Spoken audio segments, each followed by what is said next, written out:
guys, what can I get started for you today? Bananas away, regular?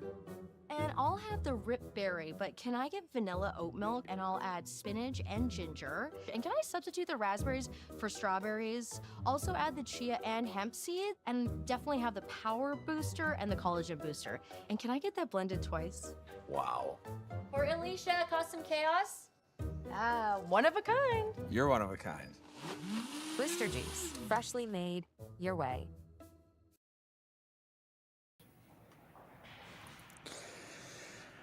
Hello and welcome to the Saville Shootout here at the Saville Center in Edmonton, Alberta. The semifinals are here on the women's side, and we are thrilled to bring you this matchup between Team Serena Grey Withers and Team Uijeongbu live here in Edmonton. Marty Thompson with you. Terry Corbin will be providing color commentary. I'm sure he'll be with us here shortly to tee up what will be a very interesting matchup. We have two very talented teams coming from very much different perspectives. We have Team Serena Grey Withers, a young squad. They've been playing quite a bit here early on in the season, won their first event at the U25 Next Gen Curling Canada event. Done quite well here as well in their home club. 3-1 through the round robin, and they took a pretty nice win against Caitlin Laws in the quarterfinals earlier. Very aggressive team, very fun to watch.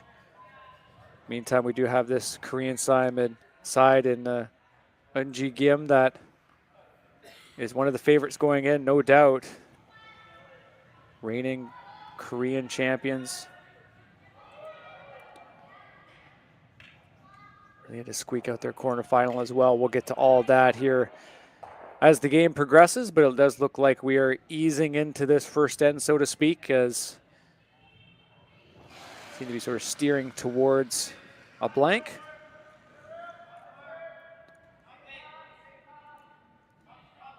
Lindsay Burgos settled in, throwing second stones here for Grey Withers. They're throwing the yellow stones. Zoe Cinnamon leading off for them. Kathleen Clifford throwing vice stones. They're the sweepers here. Clifford calling a little heavy out of her teammates' hands. Carve is on here for Zoe Cinnamon.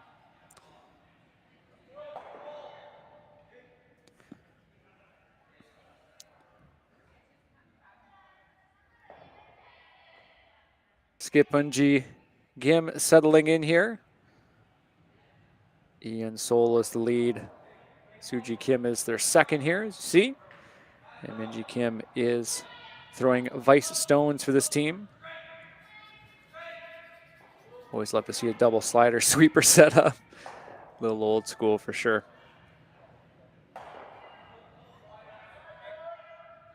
Three-time Korean champions, reigning Korean champions. Played together for 5 seasons with this lineup.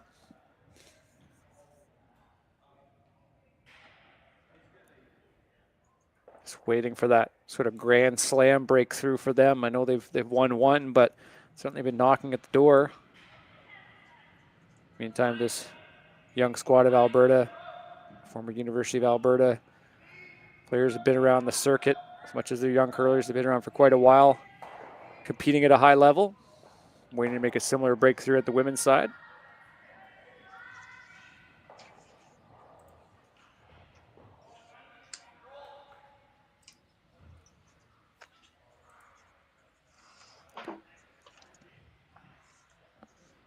Uijeongbu undefeated through the first 5 games of this event. Took a 7-3 win over fellow Korean team in Park in their first game, 7-5 over Deschefart of Alberta, 6-4 over the Saskatchewan team at Thevenot, and then 5-4 over Corinne Brown to close out the round robin undefeated, and then took a really nice 5-4 win over Richards in the quarterfinal. Very tight game. They needed a deuce at the end to break the deadlock, and they did so. Advancing to take on this Grey Withers team, who, as we mentioned earlier, really nice quarterfinal, well played against a really tough team in Caitlin Laws. This Grey Withers team lost their first game of the event against Wang, the Chinese team, 8-3. Then since then have been pretty decisive, 8-1 against Kate Cameron, 7-4 against Mila Plett. Really in control of that game. Closed it out with a 6-4 win against Soslinski of Alberta to finish the round robin at 3-1. And as mentioned, they had that solid quarterfinal win against a team with lots of Scotties experience, lots of international experience, of course, with Caitlin Laws at the helm.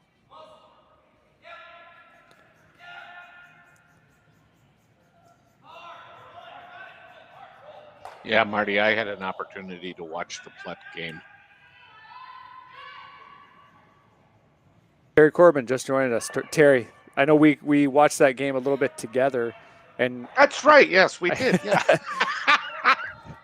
I was there too. Trust me, I was there too. That's right. That's right. Yeah. I was waiting to ask you about just exactly how aggressive this team played in that game, because there were some similarities in the Laws game that I'm sure people who had watched this sort of checked in on. We do know that this is their home ice. They're used to the conditions, but at the same time, going up against these Korean champions, these world bronze medalists, reigning world bronze medalists, might be time for a shakeup of how their strategy goes, I guess, and how they're going to approach this game.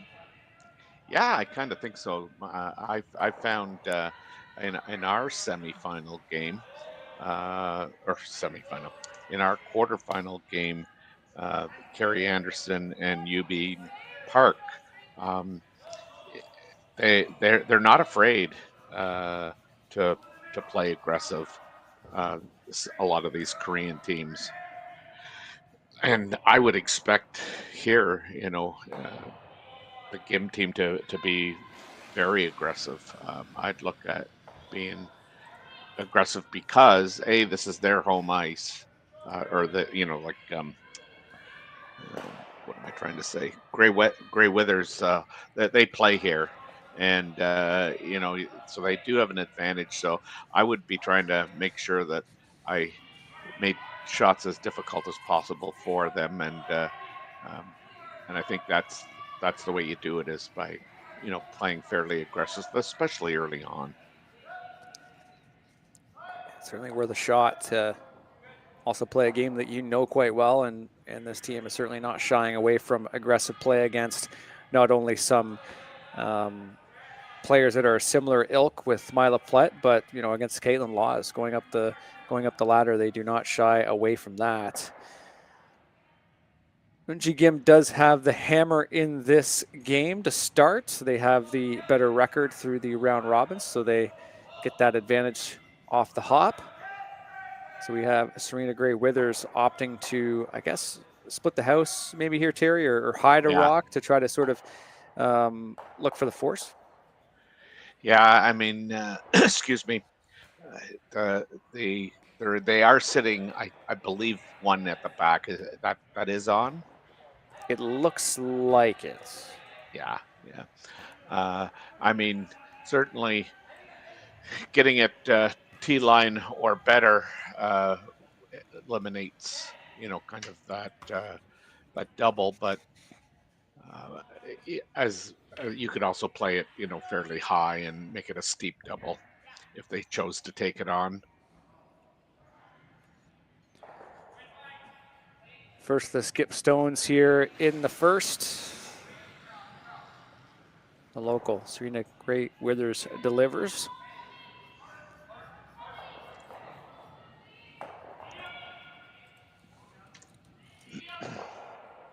Something to watch too. I know in our game yesterday, Terry, just seeing how much rocks curl inside out, and it seemed to be a little different at different spots. This isn't coming over maybe as much as they thought it would, but it's still a good spot.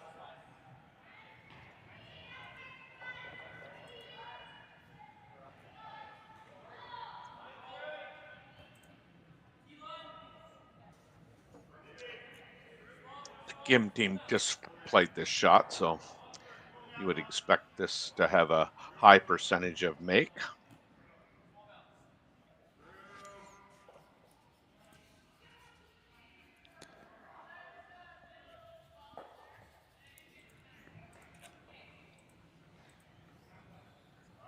And their skipper here, Uijeongbu,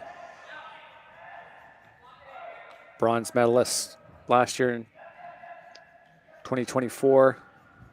She also won the World Championship bronze back in 2014. So she's been around for a while. In a good way, for sure. Hold this oh, rock yeah. straight. And they might just be able to tick that rock at the Yeah. back. They do, so they are looking good here to try to get out of this with a blank. Yeah, really good shot.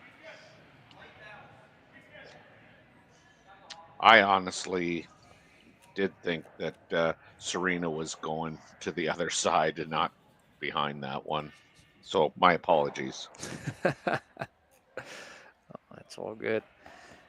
Serena is going to try to hit and roll and try to get underneath this guard and try to make this as hard as possible for this Korean team in the first end.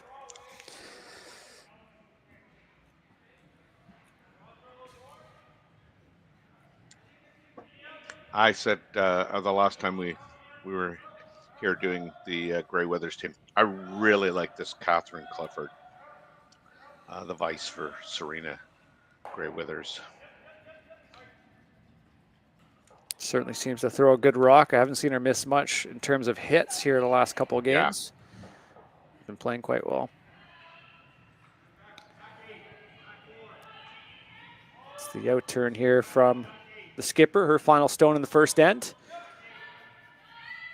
Burgess keeping this rock straight, looking for a big roll. Now it does look it's a big one. It's going to be a thinner part of that red stone than they would have hoped for. So that is a pretty easy blank there for Gim in the first end, as they look to retain that hammer advantage. Yeah, maybe just misread the ice there on that. I know the hits have been a little tricky at spots. You know, you play up, they seem to run straight. Well, and you saw Serena, you know, kind of trying to communicate, hey, it's way out there, guys. But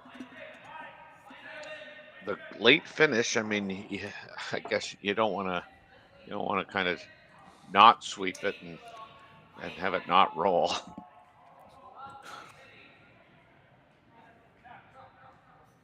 Well, the least exciting shot in curling, a chance to test out the skipper's ability, it looks like, for just kind of a nice control weight takeout and getting a chance to see what the ice does down that path.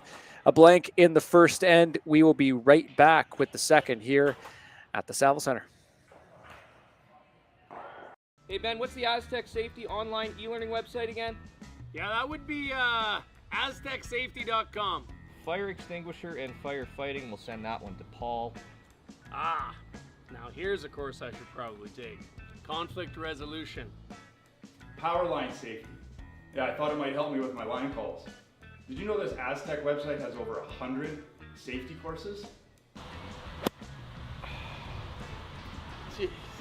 Aztec Safety online course. Ground disturbance. Could have used that a few seconds ago.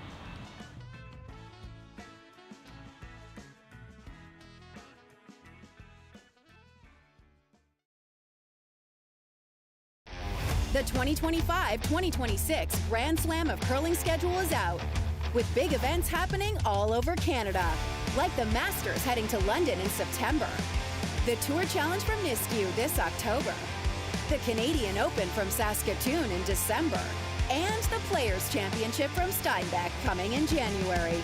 Early bird weekend and full event passes on sale now at gsoctickets.com. Let's rock!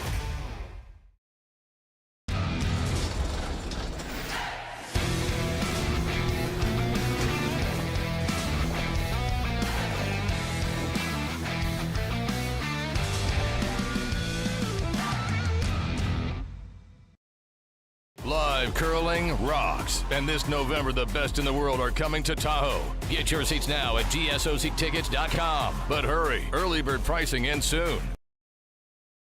A high-level competition.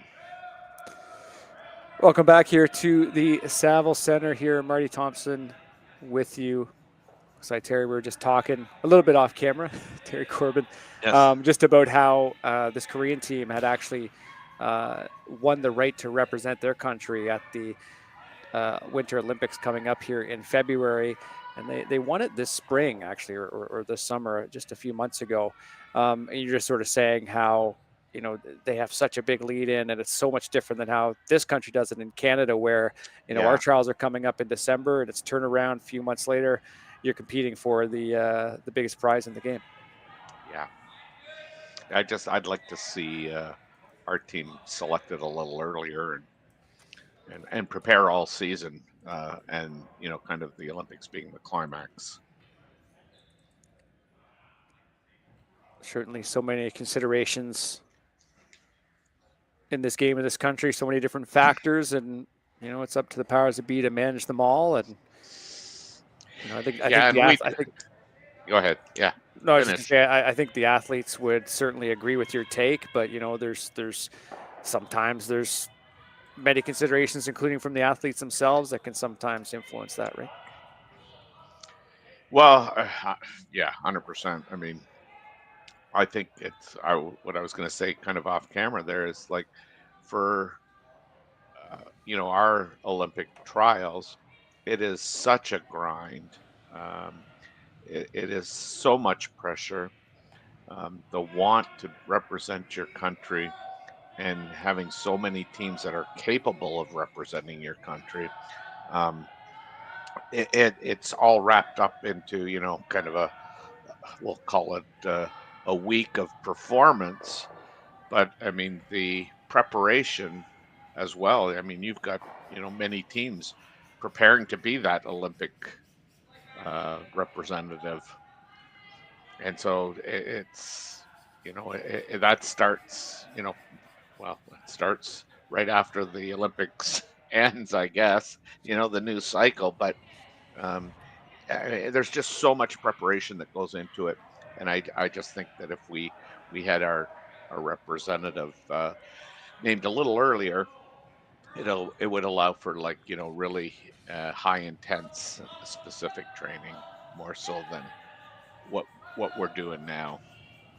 It's such a, you know, I mean, coming down from winning the right to represent your country, especially here in Canada, is just like, we just do it differently. I mean, if you're over in some countries in Europe, like, they hand pick their teams, and some teams hand pick, you know, the positions that teams play. So we do it differently for sure. But again, like, we just have so many teams that are worthy representatives of wearing the flag. Or I guess the leaf. yeah. Sorry. By way the flag. yeah.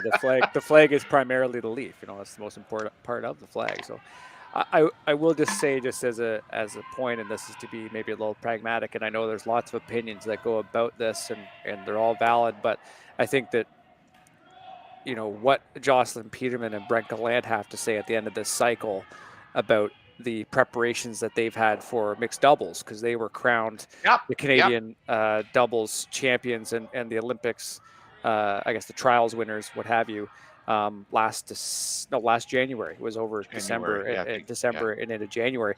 So to ask them how their preparation was different, because they have both competed for Canada at the Olympics in fours, you know, I think their input would be quite important, just to sort of at least balance it out. You know, if one of those athletes said, hey, look, you know, all these considerations aside, you know, we didn't notice the big difference, or I said, yeah, this was really important, I think that's really got to be the people you listen to at that, in terms of stakeholders at that point.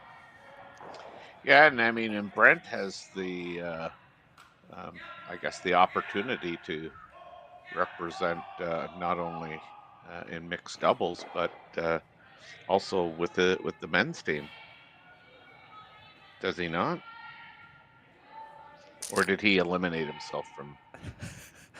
I'm not. I believe that has changed, but that wasn't in my prep. I don't have that written down. Oh my God! No, I have to go away now. So I will not comment on that, just in case. Hey, look, I'm just being honest. I'm just being honest. Hey, there's nothing wrong with honesty. Lindsey Burgess delivering here her second of 2, throwing second for this team out of Alberta. Clifford putting that broom down right away, trying to keep a few feet on it. See how this finishes. Really wide.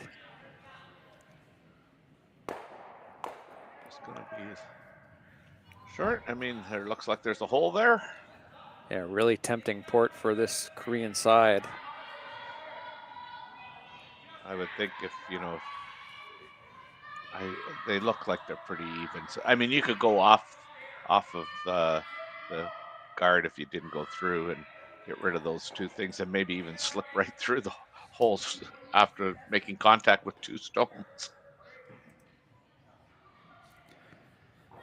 So good chance this team with the hammer to sit 2 with a decent little set in the rings. In turn hit coming here from Suji Kim. Really got to keep this straight, yeah. But here's where I'm talking about the rock going right through the hole and eliminating both the guards. So good call, good call.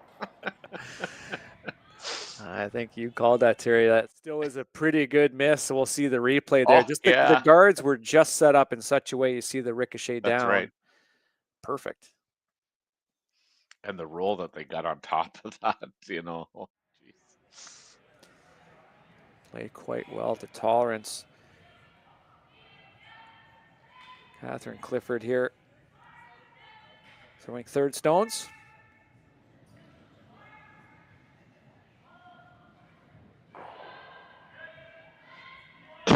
Pretty deadly on your interns. Chance to just remove that red. Working hard to keep this rock straight. We'll get a little flop under and just bump that red stone ever so slightly. Now does this Gim team have a double and to be able to split the rings as well?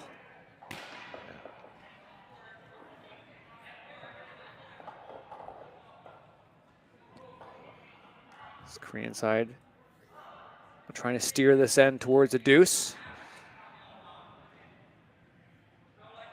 Wonji Kim, the 26-year-old, throwing third stones.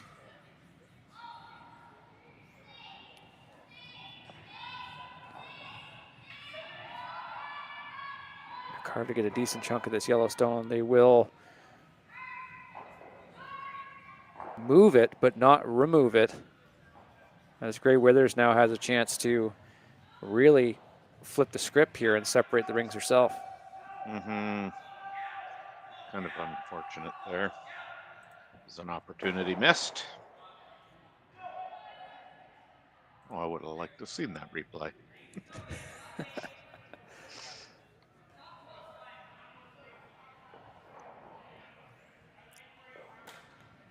Gifford now on the out-turn hit. And I know you mentioned, Terry, just how much you've liked her game so far, the games we've seen, and really it's just been the hitting from her that's been quite exceptional. Yeah, I mean, she's been really steady, like really steady.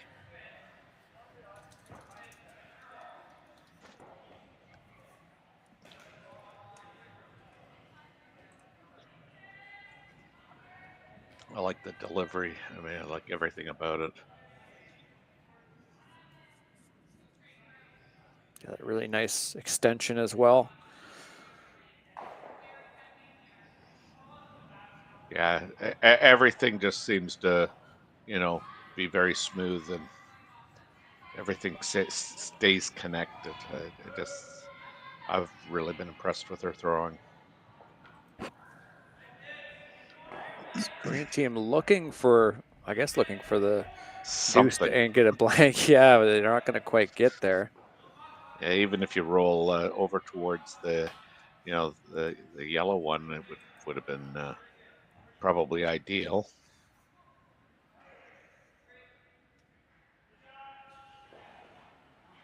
But the other thing now is the way it's set up. I think anyway, is if she gets the roll underneath, she's taking out the back one. Would be my guess. Just and get a really good look at it because I was thinking that that thing was going to roll, but.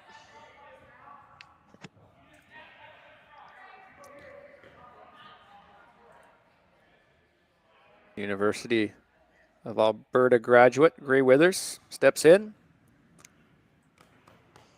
Originally from Rosewood, Manitoba.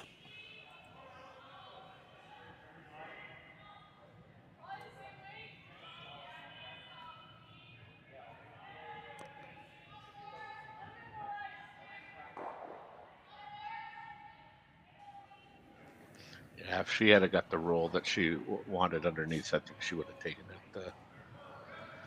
The one that she was, the back one there in the 12-foot. So now, I mean, Jim's got an opportunity to, I think, get the roll and make the double.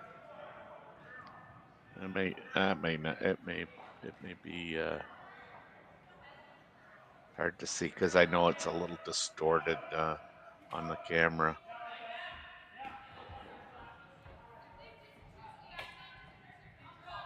Looks like about a half a rock, and I guess you might roll too far and out the rings.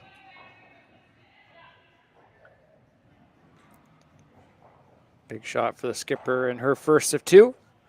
Mm-hmm. You can see the shape there just in the overhead camera. Out turn, lots of weight. It's already a little too close to the center line for the sweeper's liking.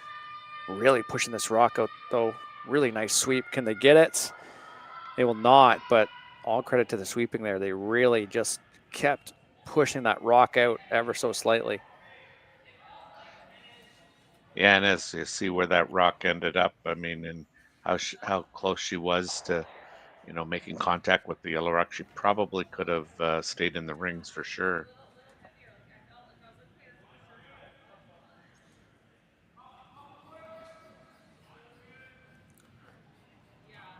So the winner of this game will take on the winner of the other semifinal, which is between Carrie Anderson and Tabitha Peterson. Manitoba versus Minnesota game there. Anderson has taken 2 points in the second end. They're up 2-0. Peterson does have the hammer though. And just the one score report on the men's side, which is also in action. Cameron DeYoung versus Scott Dunham, another Canadian versus U.S. matchup. Dunham taking 4 in the first end. Looks like it was a steal as well. It looks like it was a steal. Yeah, take a big 4-0 lead in that semifinal.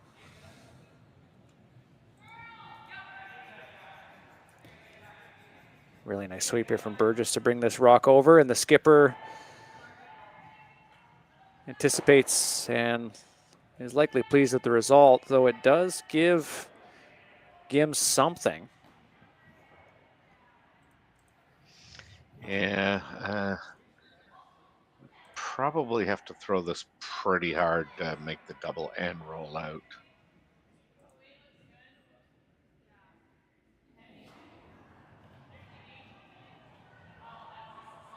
This is one of those, do you take on the double or do you take your one? I mean, you might end up with one taking on the double, but I mean, if you're content with taking the one, then I mean, I think you play it that way. And it looks like she's playing it that way. Final stone here in the second end. The Korean team with the hammer.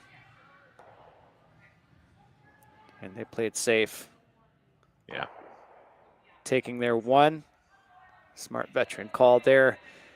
Take their point.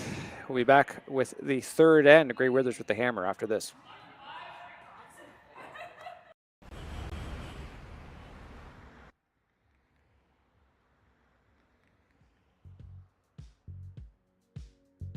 That's life. That's what all the people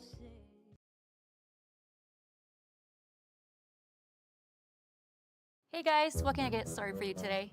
Bananas away, regular? And I'll have the rip berry, but can I get vanilla oat milk and I'll add spinach and ginger? And can I substitute the raspberries for strawberries? Also add the chia and hemp seed, and definitely have the power booster and the collagen booster. And can I get that blended twice? Wow. For Alicia, Custom Chaos? One of a kind. You're one of a kind. Blister juice, freshly made, your way.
And welcome back to this semifinal at the Saville Shootouts, Saville Center here in Edmonton.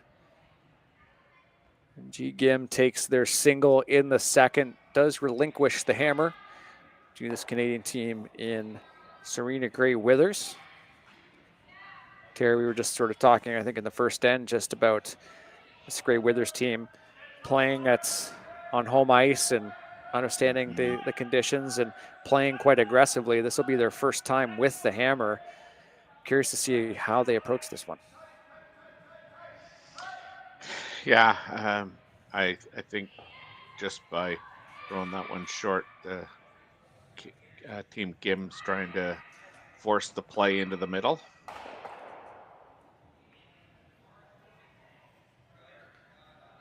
So Zoe Cinnamon of Cochrane, Alberta, throwing the first two stones.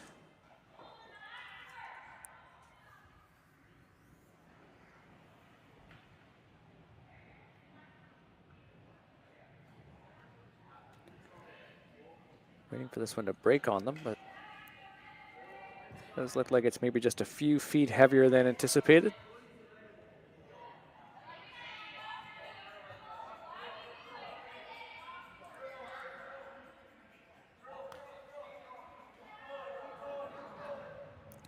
And we see the other games in play there. Anderson, as mentioned, taking on Tabitha Peterson. They've had a really good run so far. Undefeated. Look on Park and remember the other Japanese team. You see the men's side on the other side.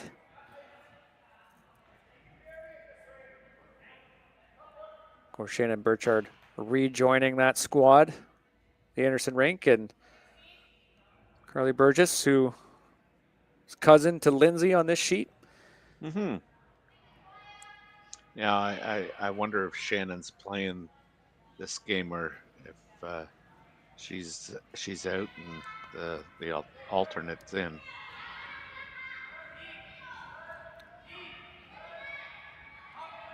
Come around here from the Korean side. Mm-hmm. Yeah, good throw. Sits just behind the button.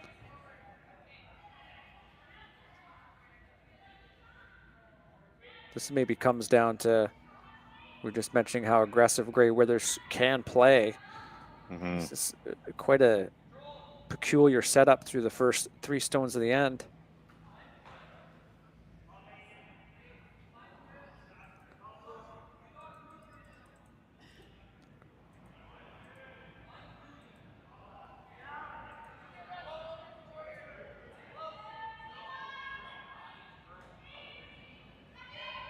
In-turn draw here for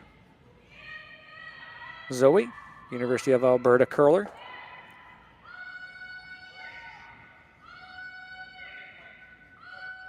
I like how the front end players kind of walk down the ice with them to get a really accurate time and just to get a sense of the speed.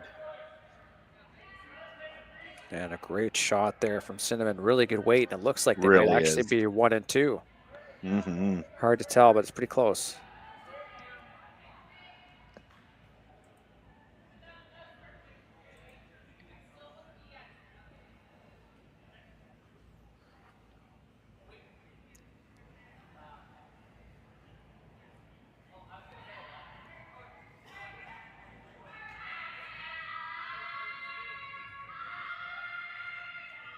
Out-turn draw here for Suji Kim. I guess maybe looking to either freeze or tap onto that yellow stone on the button. Yeah, by the looks of it. I mean, that was such a good shot by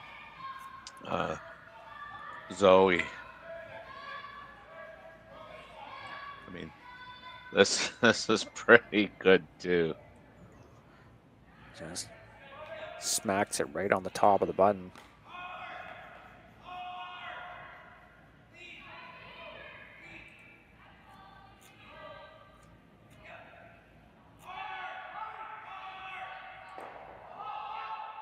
I mean, this is kind of I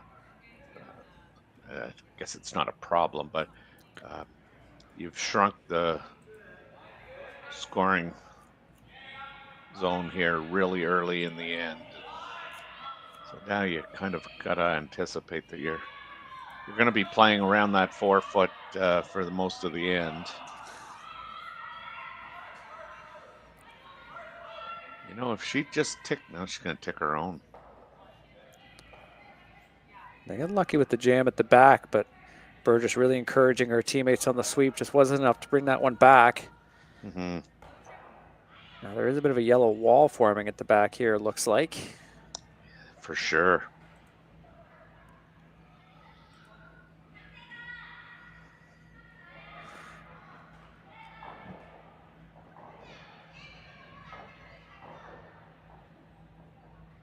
What do you sort of see as their options here, Terry? Well, I mean, if you're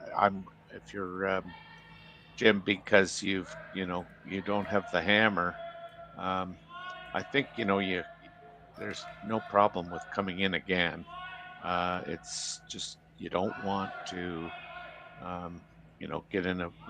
leave the rock in a position where it can be doubled off. But like you said, there's a wall building up back there, so I think it might make this a little safer. But this thing's got a lot of curling to do. You do not want to leave this way out there or just side by side. How's that for a spot? It looks like an easy jam, but might be able to get them both moving here for Ray Withers. Yeah, I think the red one, the red rock that was just thrown. If she hits this, I mean, they're not going to throw a ton of weight. It'll flop out into the open towards that lonely yellow rock behind the tee line on the 8 foot.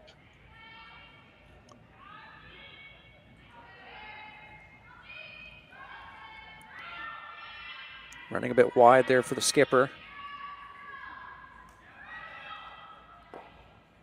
Burgess having her first shot run wide. This one can be helped over though. Yeah.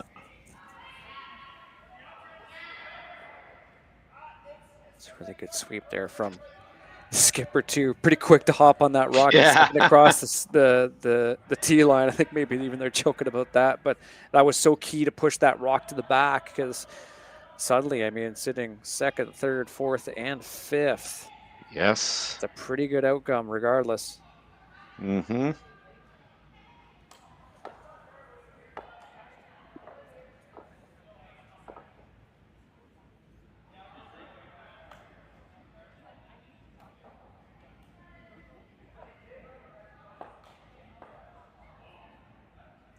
So quick discussion time. Do you like hitting that stone that the Korean players are kind of crowding around and just coming down to about there. Which one are they talking about hitting? I think they're talking about hitting the one on the there, that like, one. Yeah. Yeah. Yeah. I do because, you can hit half a rock on the low side, roll it into that pile there. Excuse me. Making the double is, excuse me, is obviously key. But at the same time, I mean, it's not the only shot. It's about, what you think. Excuse me. I'm gonna need a drink of water. Yeah, I was or gonna say a drink of something. I'll take over here for it, Terry. Looks like the hit is that. The play rather is the hit off that yellow stone. A roll in is good. Getting rid of a couple yellows is also a good result for this team, who is under a bit of pressure here in this third end by the Canadians. Great sweep to try to get a big chunk of this. Looks like they might be on the thin side. They're good, yeah. They do come to a decent spot. Yeah, that worked out. And I mean, and I think that's why I kind of like that shot in particular, is that it would have been nice to make the double and leave it at that. But I mean, the roll was so there all day. Looks like Clifford has been assigned kind of a down weight hit to try to at least move these two red rocks around. Yeah, I think, I think she can get to the inside, without a great deal of difficulty. There it goes.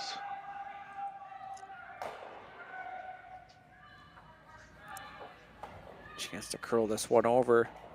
Yeah, so she's going to jam on the back. So that wall at the back is not as yellow as before, but most importantly, right. I think for Grey Withers, they do have a yellow stone above the tee line, and that's really the problem stone. Hard to get at, considering where that guard is. So I don't know whether Kim thinks the red one is shot or not. She's certainly looking at coming into that.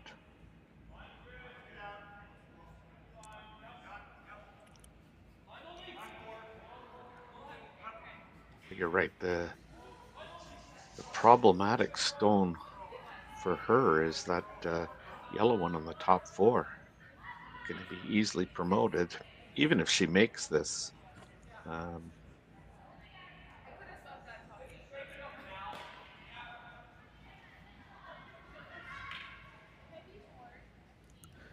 Sweepers going right away. They likely don't like the weight. The line looks okay, but they will come up a bit short. Short, yeah. This will certainly complicate things for the Korean team. And it will, yes.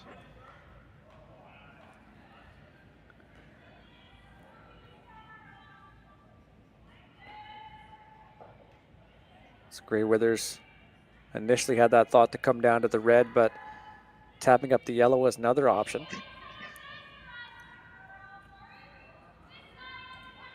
I mean, I think we know that this team can't really activate those yellow stones behind the reds, but with the eye towards a deuce, Terry, what do you sort of see as their best option? Yeah, too. You almost would like to, just tap that yellow one. But I mean, and the reason I say that is because if you make this, Kim just follows you down. There's room, but I suppose then you got the tap.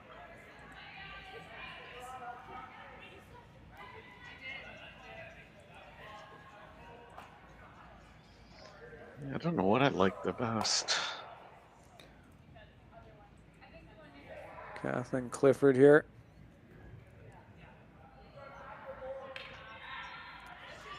Out turn. Does seem like a straight side to the sheet. They're not giving a ton of ice for these draws. Mm-hmm. And this is really hanging on them too. It is, yeah.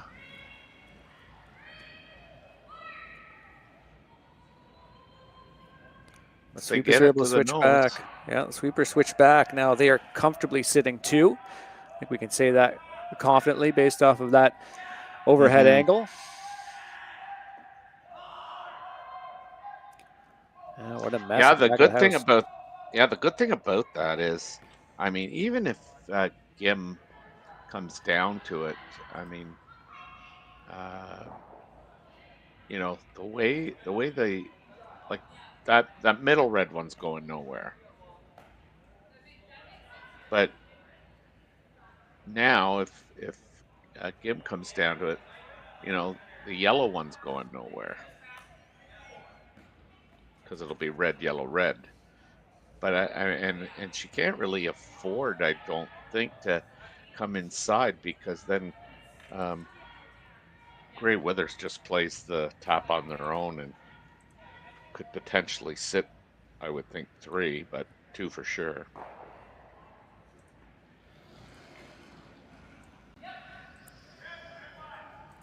This is interesting. Because where she's talking about right now, I mean, I think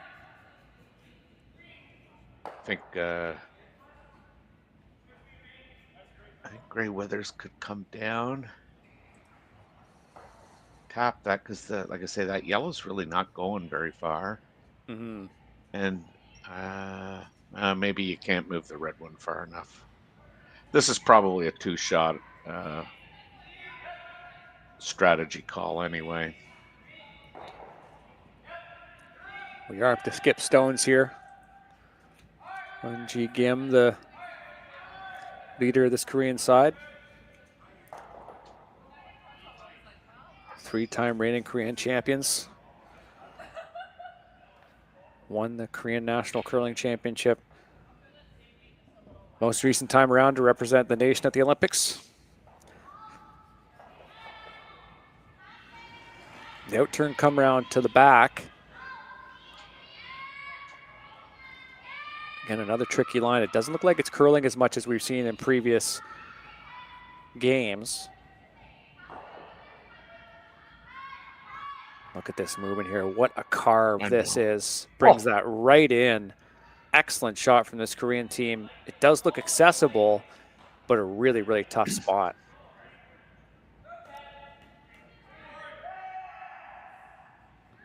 Yeah, I mean, she can see a sliver of it from the hack. I mean, I wonder if you don't just, you know, throw a peel weight and try and pick it.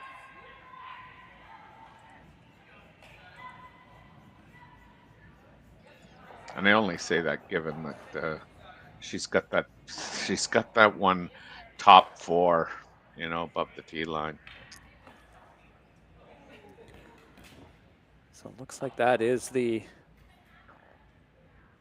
planned shot based off the broom on the ice here. Mm-hmm. Really big shot.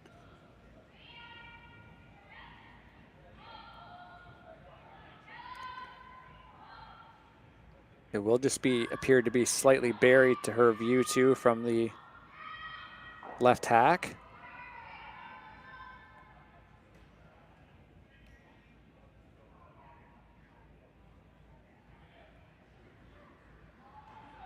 Great opportunity here for this Edmonton team as they look to get on the board here in this semifinal. A little up, but the sweeper's also calling straight too. Or my apologies, line caller's calling it straight. They've got to beat this second red stone. They won't beat the first one. Ticks the guard. And really was a really difficult shot, Terry. I don't want to call it all or nothing, but certainly had a lot of aggression behind it, because now Team Gim can really set themselves up here. Yeah, I mean, it's funny, you just look at it and geez, you throw that peel on the yellow that's top 4, get hit what you can see. You run the red into the yellow probably squirts, the red hits the yellow through that hole, and red sits 4. Yeah, good call. Want to take that on? Yeah.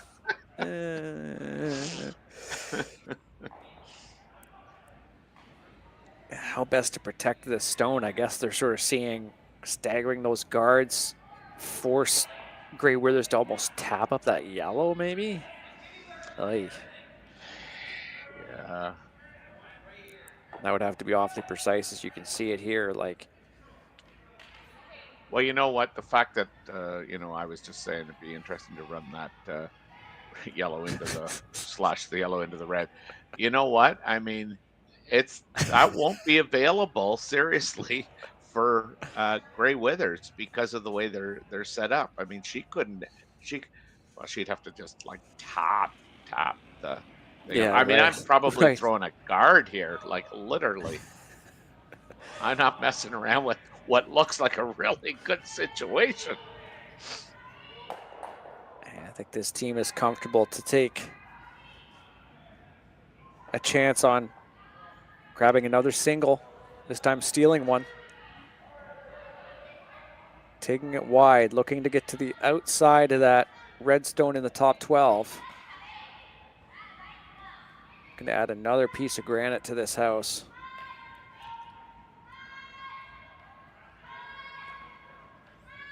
Got to bring this over. It looks like they will cover the hole. So job done for the Korean team, and Grey Withers doesn't really look like she has a choice. Or that, yeah, that's another option too.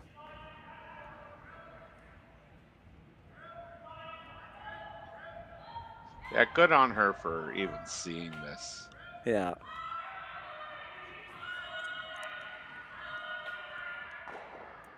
Three-quarters of a rock, you might be able to make this. I still think that yellow that's frozen on the red, I think it's gonna jump out. Yeah, for sure. And the red one's gonna sit there for the second shot. But like I say, I don't know when you look at it. I mean, that tap is, I don't know. Well, I suppose you definitely could get there for one, but it doesn't look natural, that's for sure. Yeah.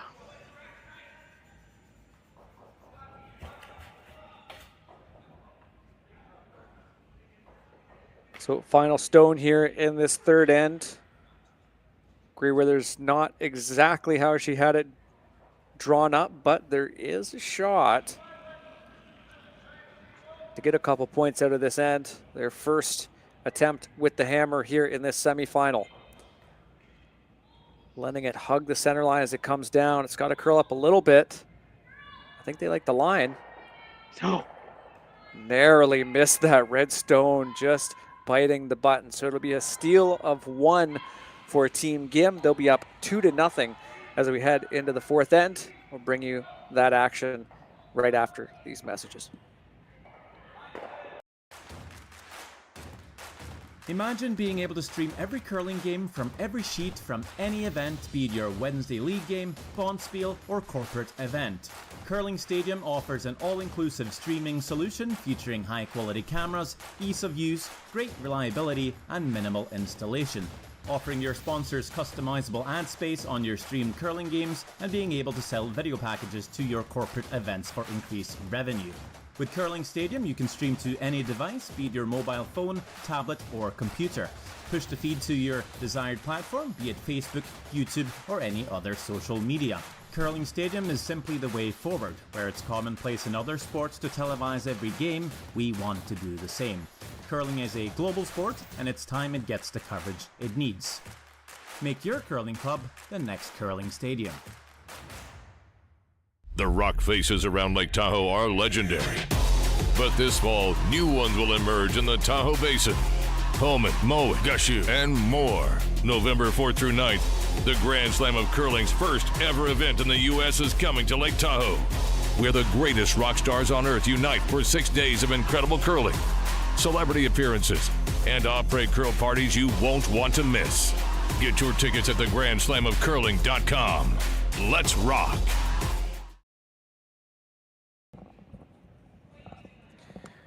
We're back here for the fourth end in this semifinal at the Saville Shootout, the Saville Center here in Edmonton, Alberta. Team Gim versus Team Grey Withers. Marty Thompson and Terry Corbin with you. Yeah, Terry, super close on that shot, and you get your two, and you're looking pretty good, but yeah, quite slim margins for this hometown team. Yeah, it was an exciting end though to watch. I mean, again, really good execution at the right time, and yeah, I mean, if you saw a few more ends like that, I mean, they take a little longer to play, but they certainly are entertaining.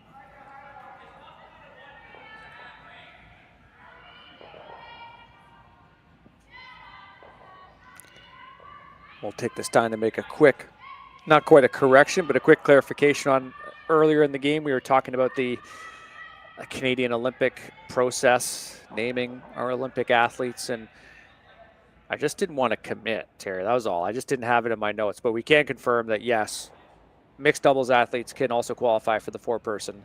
I was pretty sure on that. I'm not gonna lie, I was pretty sure, but I just didn't want to mislead anybody. So just want to clarify that. Well, I just want to clarify. I've been misled many, many, many times, and I just get used to it.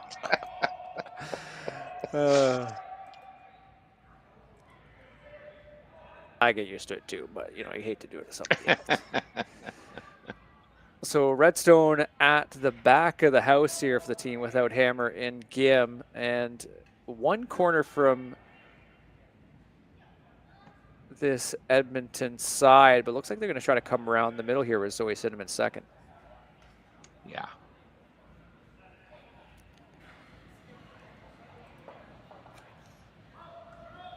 And this will probably just be a preference or comfort thing.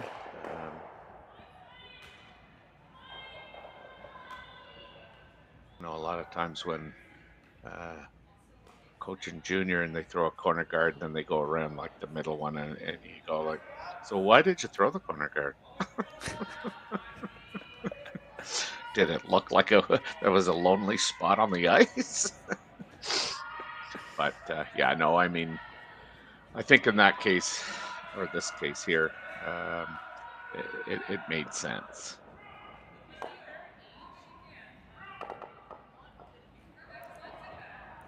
Kim here looking to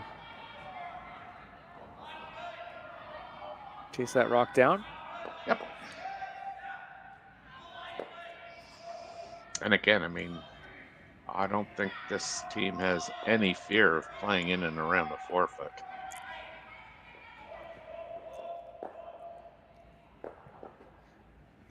And a little bump back.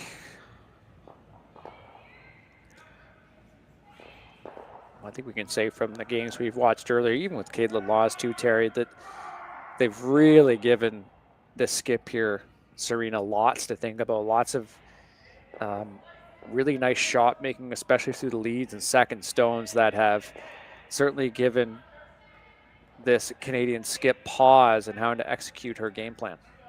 Mm-hmm. Mm-hmm.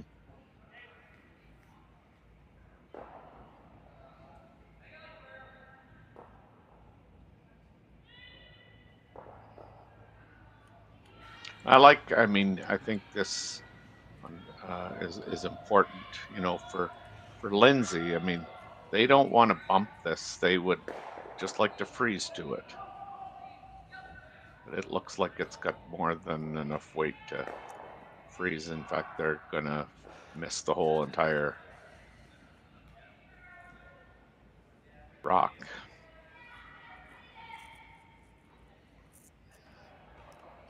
Game here as we come through second stones, just looking to take control of that front of the house. Mm-hmm. Taking a quick look at the other semifinal here. You can just kind of see it in the edge of your screen. Carrie Anderson now up 4-2 over Tabitha Peterson. They grabbed another deuce in the fourth end. They've been trading deuces here. Peterson has the hammer in fifth.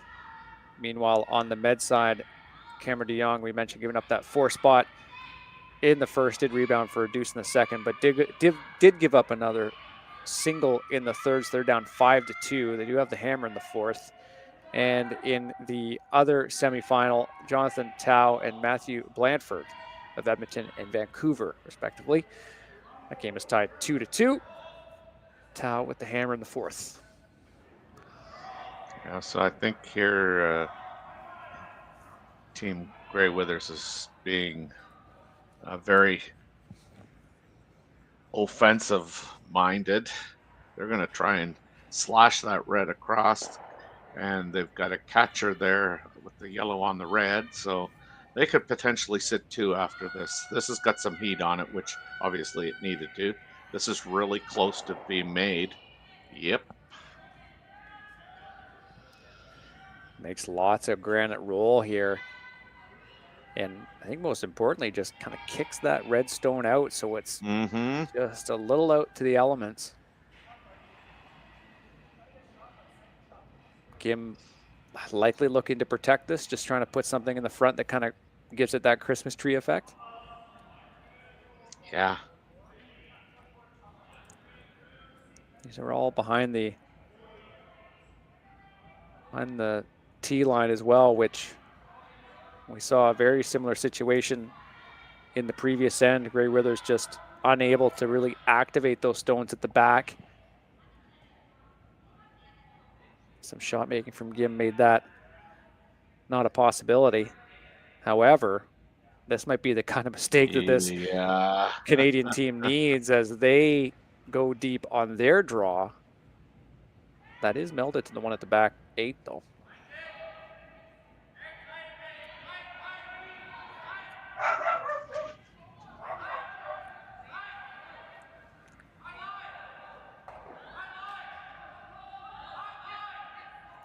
Clifford set in the hack here, ready to throw. Grey Withers, who's throwing the yellow stones, looks to remove a red and continue to apply some pressure. Quite a run this team has had early on in this season and at this event.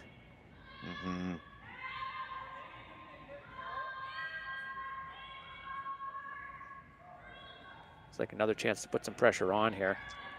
Yeah, I just noticed, you know, on her release there, like she seemed to be sliding tight and then got it all the way out to the broom. So that's the first time I've, you know, kind of really noticed that kind of release.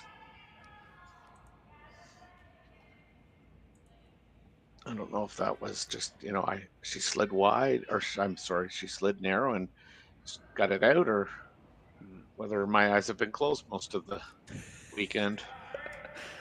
I don't think that is the case, that's for sure. Good result, though, I guess, moving that redstone. It looks like it is in play, but it's not in the rings at the back. And that redstone still in the forefoot, awfully exposed.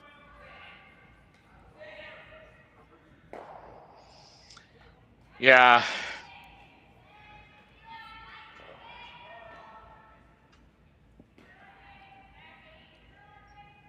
When you sort of see here, just trying to come in off that yellow, is that what they're doing?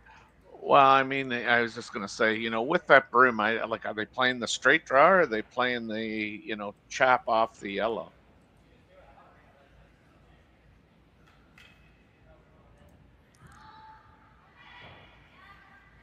You shall see here with Vice stones coming from Moonji Kim. Two-time Grand Slam winner herself. Really quiet weight, that's for sure. Yeah, I like the straight draw myself, but I mean, oh, yeah, wow. What a great shot. Just absolutely melds it to the back 4. And suddenly Gray Withers is in a position where it's going to take a few stones herself to remove that rock. And they've really only got 3 to go here. Clutch shot. Yeah, it really was.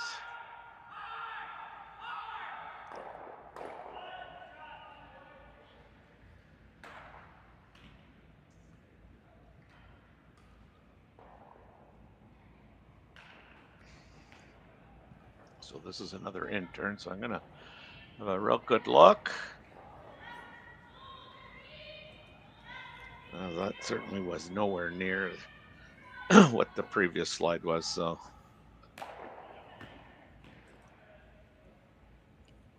Fighting to bring this back here.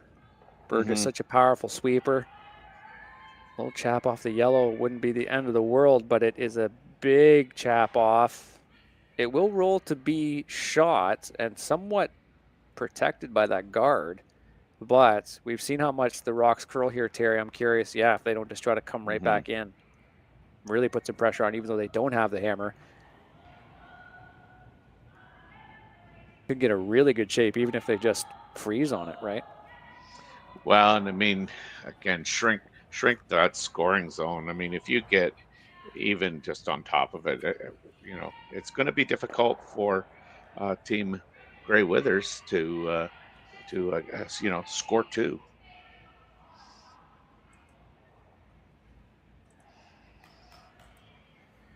You know, every time I see the, you know, these shots where, you know, you could go, I'll have to wait until we get back to the overhead. So where the yellow rock beside the broom, like just hitting on the inside of that, clip the red almost around the horn, you know, and can get everything moving. Because you would hit the red, the other red, and the yellow. The yellow easily flies, and you know, you might even be able to move that yellow one just a tad to be shot rock out with the red one. I know I'm dreaming, but just every time I see that, you know, okay, the round the horn. So how could this work? And I love those shots. Unfortunately, they're only ever attempted if they're needed. In this case, I know. Not necessarily needed, because it looks like they can get a pretty good this. outcome just by punching that out. Looks like they're sitting 2. They are. Yeah, they are. Really nice spot. Neither red is going anywhere. Just a really nice finesse shot there from the skipper. Mm-hmm.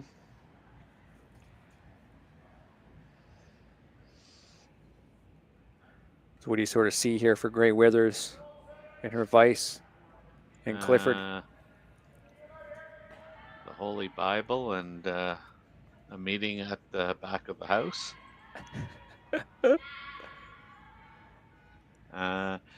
So I'm just trying to picture this hitting this one on the nose. It's the red one on the back of the button's going absolutely nowhere. The one you're going to hit's going to come back into that pile, which, you know, you probably lose the other yellow one. So red ends up sitting 1.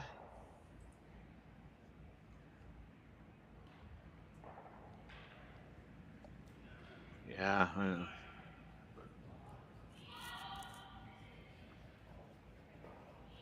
Serena Gray Withers. Her first, a chance to get some points on the board here with the hammer. Really nice carve in to get some movement.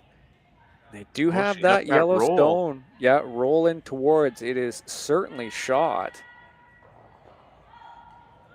And it's most importantly just in the front of that pile.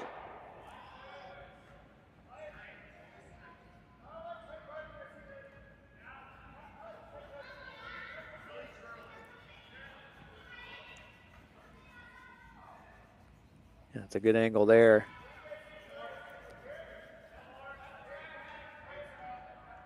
Gave him in a bit of trouble.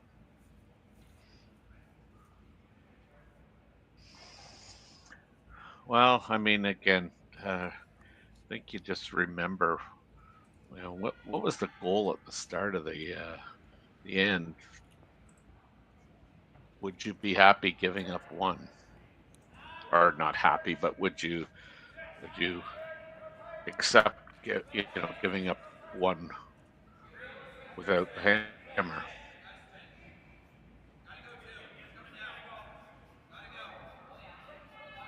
I think ultimately you could come down to that yellow rock that where the broom is right now.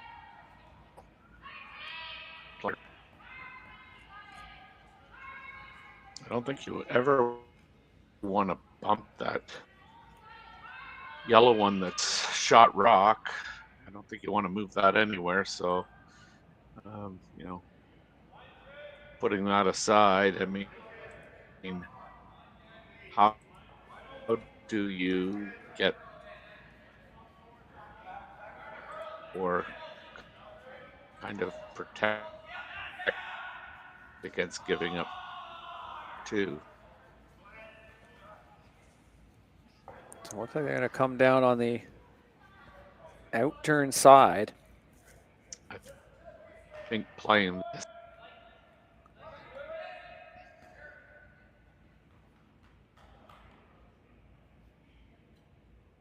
Because if after this is over, if you come down to the yellow one that is shot rock, I don't think you get second shot.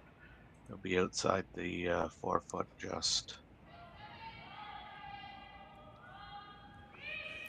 Pre-game chat is complete. Yeah, this is a tough shot. I mean, I don't think you... They've really got to work to get this off the guard. I think they will just... No, it ticks. Where does this go?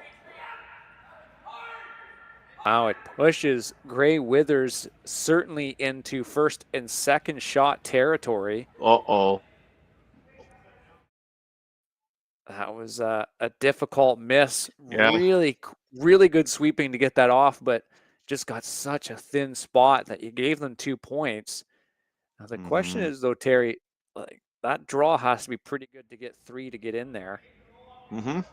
But it's there, you know? Definitely there. Wow, a real gift for this Edmontonian team. Yeah, there certainly is a path. You're right. The pin is available. You can just see it to the left of that yellow stone. Anywhere in that little alleyway will be enough to give this team 3 points. Great opportunity here from Gray Withers, getting a miss out of this Korean team and having the ability to take the lead here heading into halftime.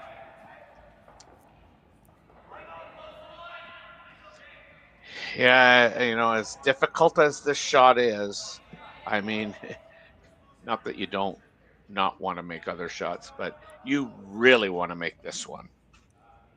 Not only is it, you know, getting a rock to the button, but I mean, it's kind of come out of, you know, nowhere. You were looking at, you know, scoring 1 probably. Now you've got this chance to score 3 all of a sudden. Really careful with this stone. Definitely got some weight on it. They don't get the tick. Now, do they bump it out? They do. So really difficult situation. But they still get 2, I think. Certainly 1. Yeah. They did tap that red stone. Yeah, it does look like that red stone. You see a little bit of yellow on the outside there, the 4 foot. Wow, now if you've gone from literally a two score to maybe only getting 1. Or is this a measure for 3? I don't know. They pulled that rock away. I think they've just got the one, I believe. Yeah, I mean, you get so few misses, especially late in ends at this level, and a bit of a missed opportunity for this Canadian team. We can even almost see the dial. Say that's about 3 o'clock, give or take. Great camera work here from our team. Yeah, amazing. And this one does not register. So it looks like it will be just one for Team Serena Gray Withers. We will be right back with the fifth end. The Koreans have the hammer, and they're up 2-1.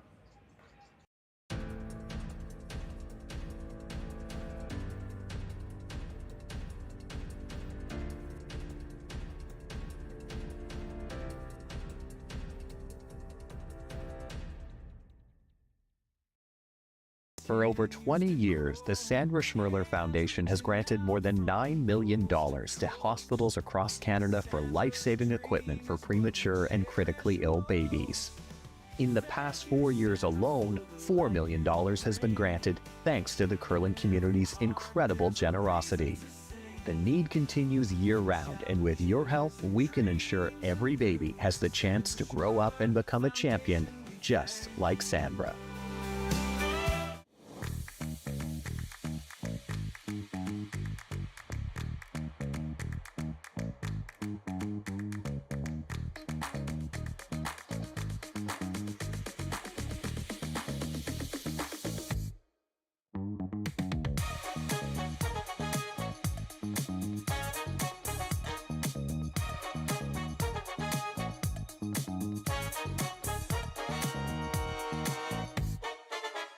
Welcome to therockshop.net, the official store for the Grand Slam of curling. Whether you're looking for the best hats, stylish clothing, fun toys, or unique accessories, the Rock Shop has it all. Shop online anytime at therockshop.net for exclusive Grand Slam of curling gear, or come see us in person at your next event. Therockshop.net, where fans find their favorite curling gear. Live curling rocks. And this November, the best in the world are coming to Tahoe. Get your seats now at gsoctickets.com. But hurry, early bird pricing ends soon. Hello and welcome to the Saville Shootout here at the Saville Center here in Edmonton, Alberta. The semifinals are here. We are halfway through this semifinal matchup between Team Serena Gray Withers and Team Eunji Kim of South Korea. Marty Thompson and Terry Corbin with you on this broadcast. Terry, you know, we just saw that fourth end, a wild end to that frame. Uncharacteristic misses by both skips, but it was funny. We were just talking about off air. It really did look like Team Gray Withers thought they were going to get a little wick on that guard. And the fact they didn't just ended up really cost them a point that was just sitting on the board. Yeah, I mean, you know, like these things can easily happen when you get this many rocks in play. And I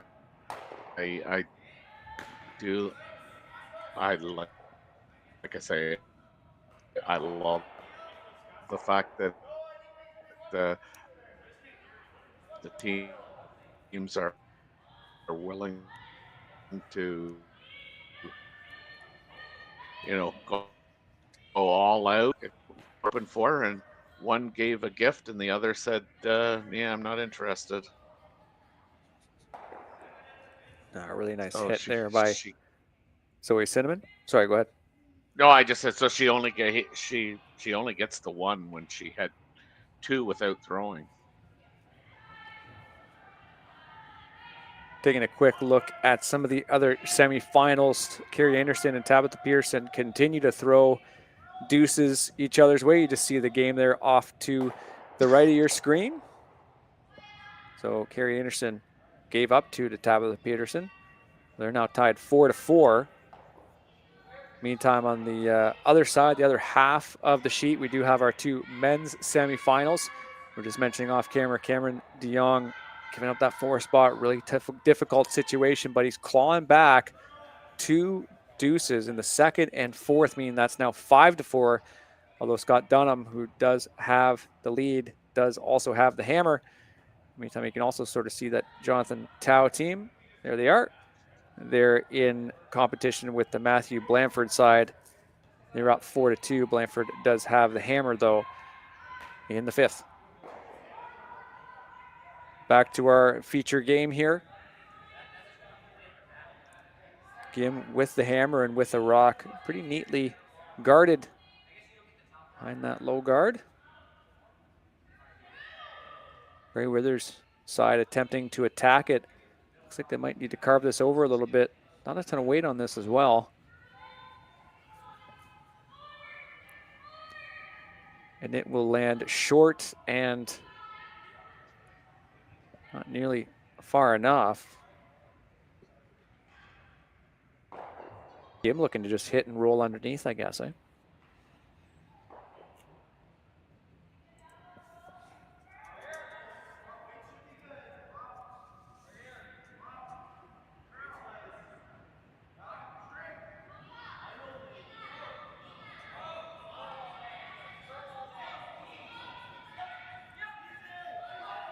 Really clutch shot here. If they can get a nice roll, they'll be in great position. Sweepers managing this quite well. They do get a slight roll. Might just be difficult enough here for Gray Withers. Lindsay Burgess now throwing her second of 2 stones. Dalhousie grad. Again, this team beat Caitlin Laws in the quarterfinal, thoroughly outplayed their higher ranked foes. Full value to be here. And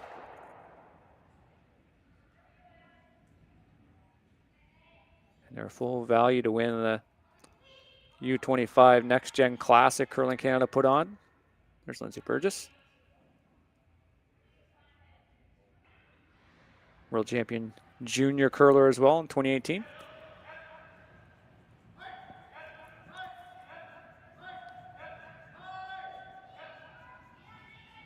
And there's her cousin right there, Carly on the other sheet.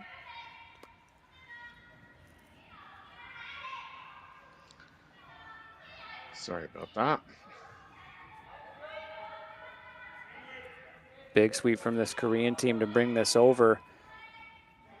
Terry, this is a difficult set here for this Canadian team. Koreans hitting 3 in the rings. Yeah, first things first, let's, make it double and turn the house over and see what happens.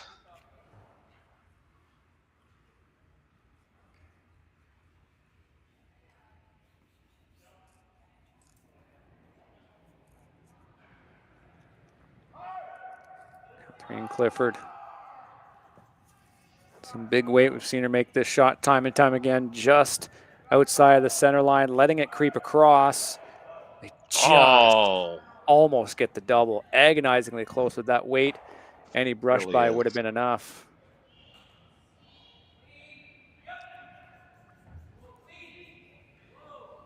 So close. One thing again here, I like, this call was really decisive. Going to the wings on the right-hand side. I mean, she didn't even kind of think too much about it. She didn't ask for input, just boom.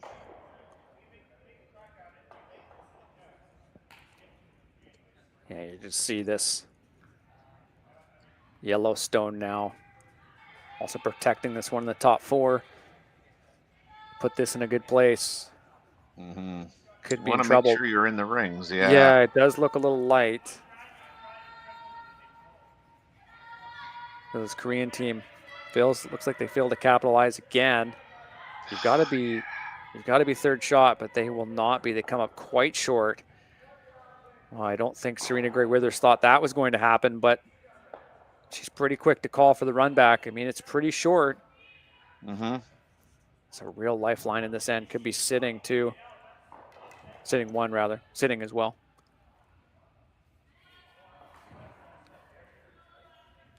It's like Clifford's calling a little tighter line.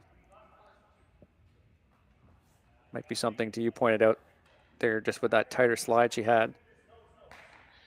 Yeah, she just, like I say, I did notice this yesterday, but she just seems to be sliding a tad bit narrow and then getting it out to the broom.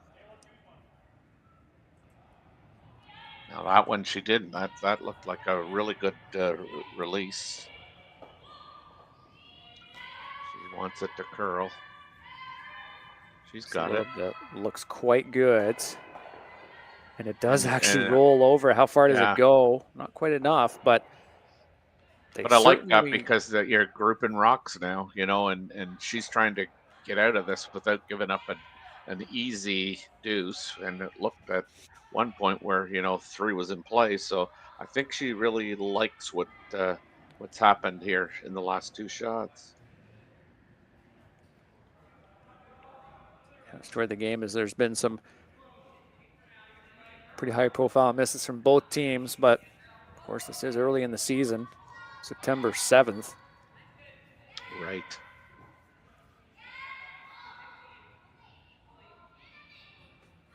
Managing this one just to nice. Get that by the Reds. Yeah.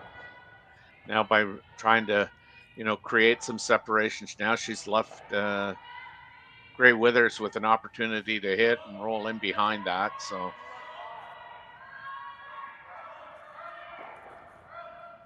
yeah, these 2 guards might just come in handy. And we're saying this to the outset of the event. You know, early on in the season, it's when you get these teams that are certainly on the come up and teams that are maybe outside of that total elite group. Not to besmirch this Serena Gray Withers team, but you know, early on in the season is when you can really upset the apple cart, and when you can come out and if you're playing well, you know, you just have a greater chance of succeeding against teams that maybe aren't in their final form. And I think this team is it's proven in this event that they're more than capable of being ready to take on some of the world's best, especially in this environment. Just with loads of confidence. yeah, I mean, just you know, even if you build that reputation of you know, being one of those nice roll, you know, build that reputation of being a team that can knock you off at any given time. I mean, never hurts to have a reputation of being you know, one of those teams that are up and coming, and you take them lightly, and you'll end up getting a sore neck, turning around and asking yourself, where did that come from?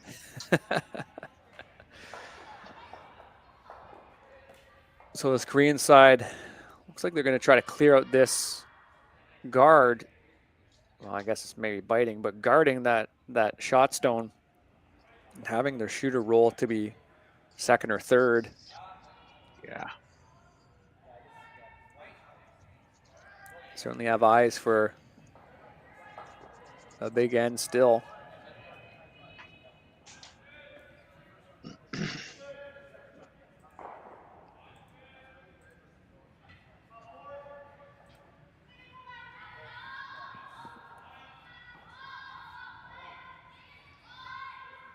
Trying to bring this over to get a big chunk. Now, do they end up calling it audible? Yeah. They won't need to. No, they're going to get it.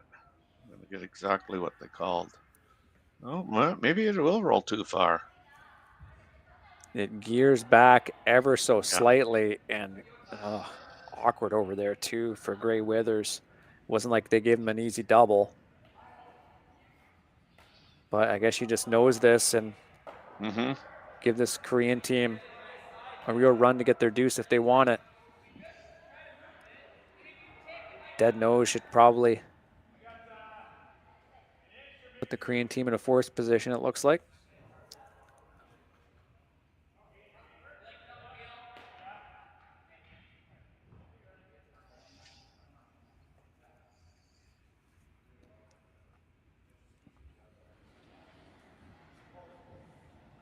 Final stone here for Grey Withers. This has been a real dogfight, 2-1 in the 5th end. Winner of this moves on to the Saville Shootout final later this afternoon. Take on the winners of the other semifinal, Carrie Anderson and Tabitha Peterson.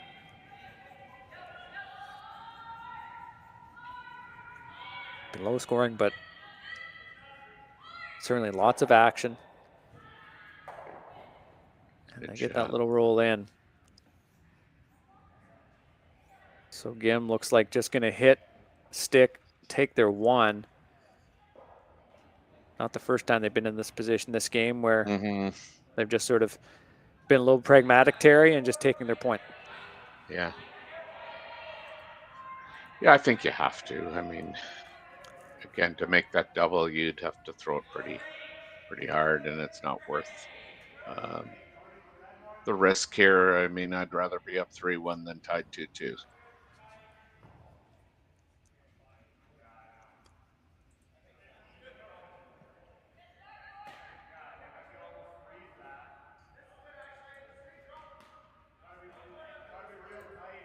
So final stone here in the 5th end. And G. Gim looking to put a point on the board. Yeah. I mean, for the most part, looks pretty good, clear sailing. And no mistake from this veteran skip. Little roll into the 4-foot for good measure. So make it 3-1. The South Koreans have the lead. Grey Withers will have the hammer in the 6th. We will be right back with that end after this. Hey, Ben, what's the Aztec Safety online e-learning website again? Yeah, that would be aztecsafety.com. Fire extinguisher and firefighting, we'll send that one to Paul. Ah, now here's a course I should probably take. Conflict resolution. Power line safety. Yeah, I thought it might help me with my line calls. Did you know this Aztec website has over 100 safety courses? Jeez. Aztec Safety online course. Ground disturbance. Could have used that a few seconds ago.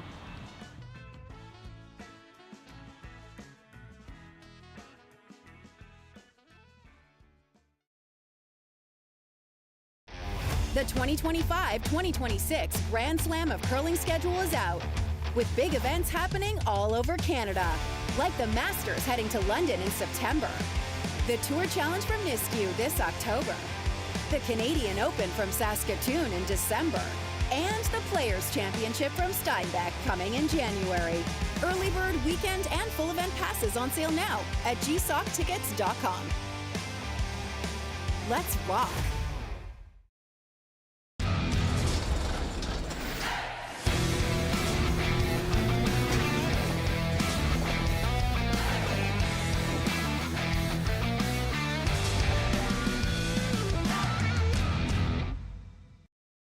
Live curling rocks. And this November, the best in the world are coming to Tahoe. Get your seats now at gsoctickets.com. But hurry, early bird pricing ends soon. And welcome back to the Saville Shootout semifinals here.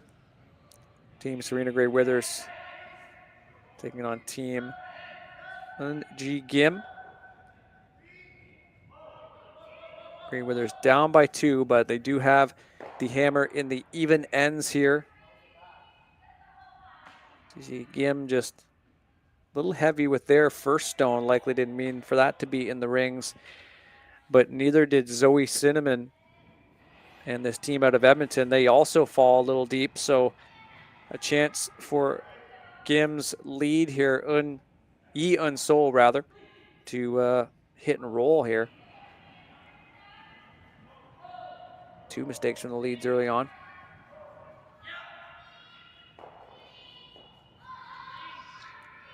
Yeah. I mean, the all important, as we say, 6th end.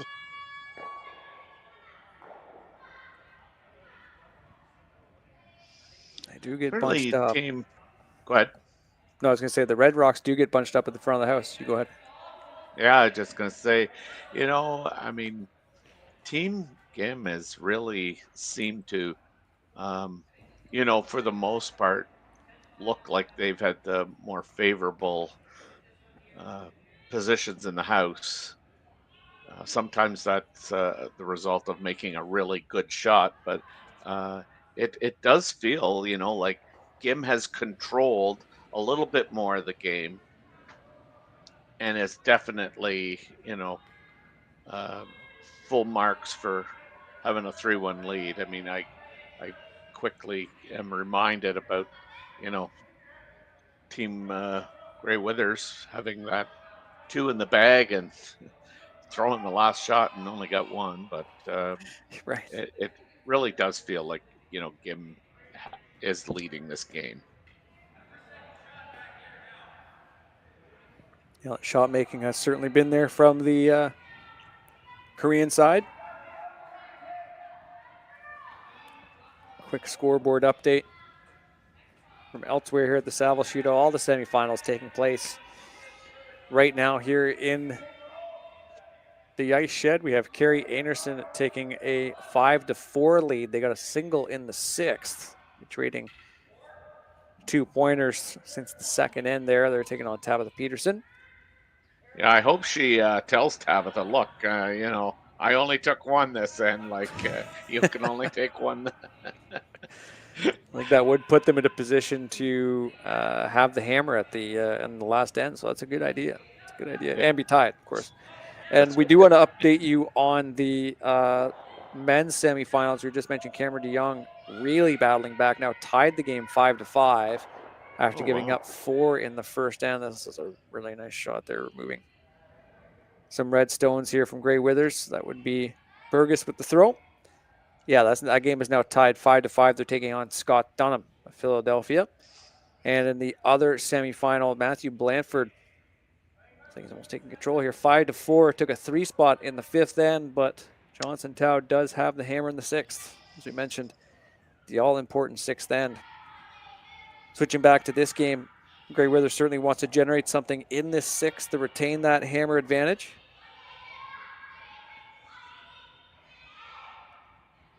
They certainly have their guards, but might need a bit of help, including on this shot as Team Gim's throw just sails just behind. Mm-hmm.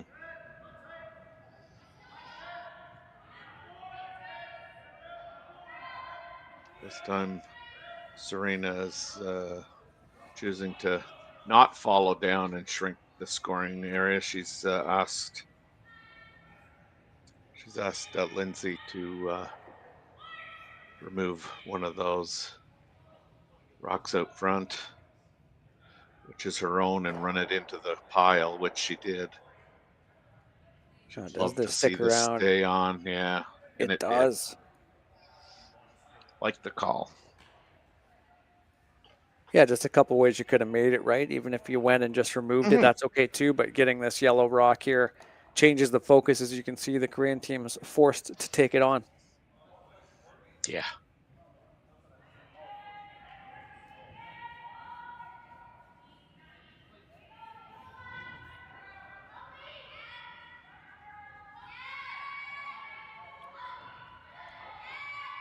Battling to keep this out. Looks like they will get the hit and a little roll.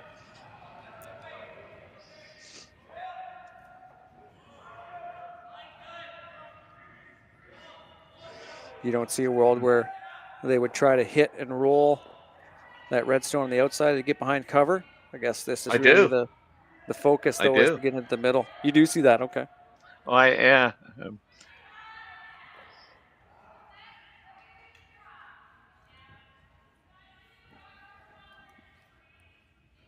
Because it comes down to where the focus is, and in reality, the button is exposed. So Yeah, maybe you want to get there first. I mean, yeah, that's possible, I guess. But I think if you play that one on the outside, I mean, if Gim comes around, I mean, you'll have access to that one way or the other, in turn, out turn. I might be inclined to this being the first rock of the thirds.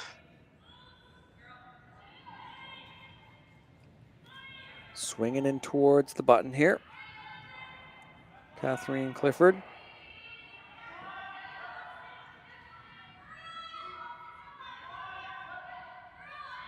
This trajectory looks pretty good. Yep. An excellent little spot for that yellow stone.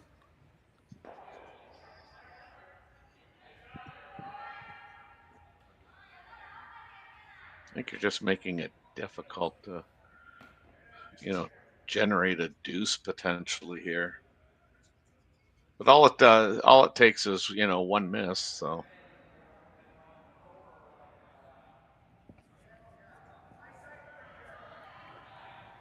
The intern coming from Minji Kim. This has got a lot of curling to do. There it goes. You want to keep it going. Yep. A little tap. Well done. Yeah, decent spot.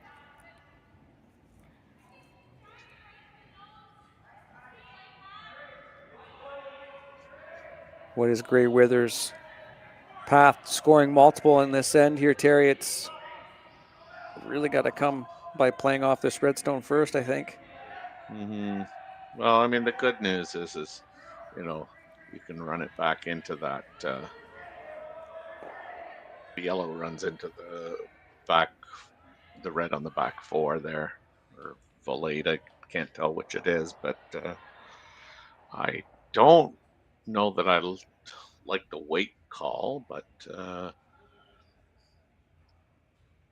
unless she's trying to roll that thing way over underneath.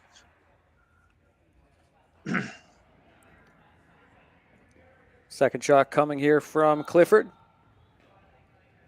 Canada's flag bearer of the University Games.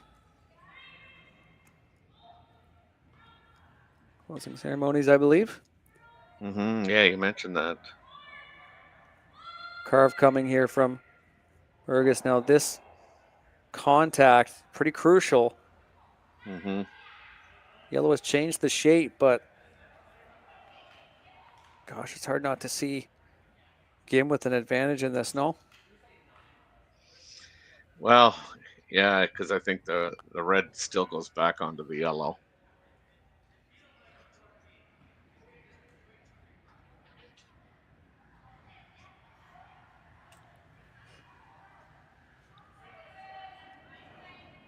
Question is, what kind of weight do they want to throw?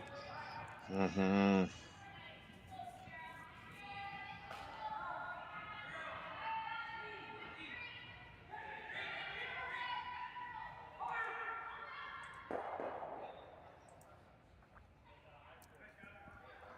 Green side throwing the red rocks. They like to call a timeout. Mm-hmm. Harry, what do you think the main considerations are with this shot and how they're going to try to line up? Keep in mind, they don't have the hammer. Yeah, I know. The fact that that does go back onto the red, I might kind of think about tapping the yellow into the red, which goes into the yellow, and try and gain a little bit more control of the top of the 4 foot there.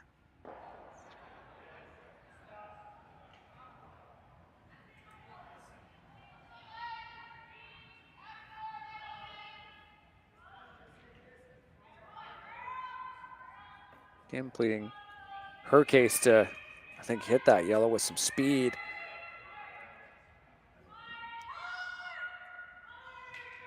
Yeah, not a fan have a big rollover. Yeah. I guess the one advantage to that is if you could get under the corner guard, but again, this team does not have hammer. I think if it's a reverse of fortunes, there might be a little more of a discussion towards that.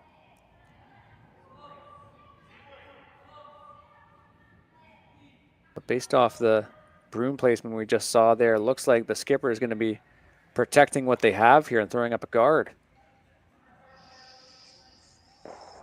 Yeah, it's you're down to 2 shots each.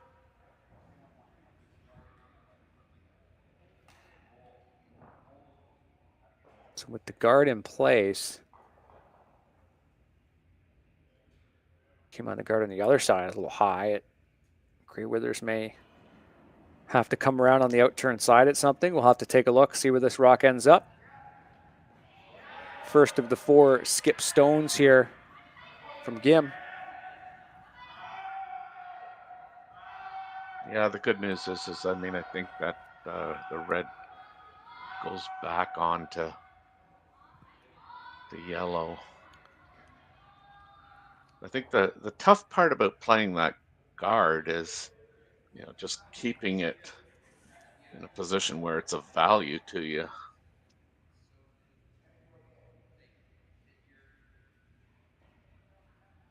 Curls so hard there, but I mean, I think she's done what she's needed to do.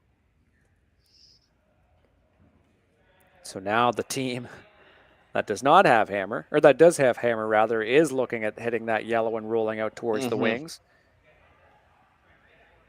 Yeah, it looks like you could, jamming that redstone doesn't necessarily matter. It might be exposed out to the other side. And you really free up that 4th foot, which you certainly need to do right now.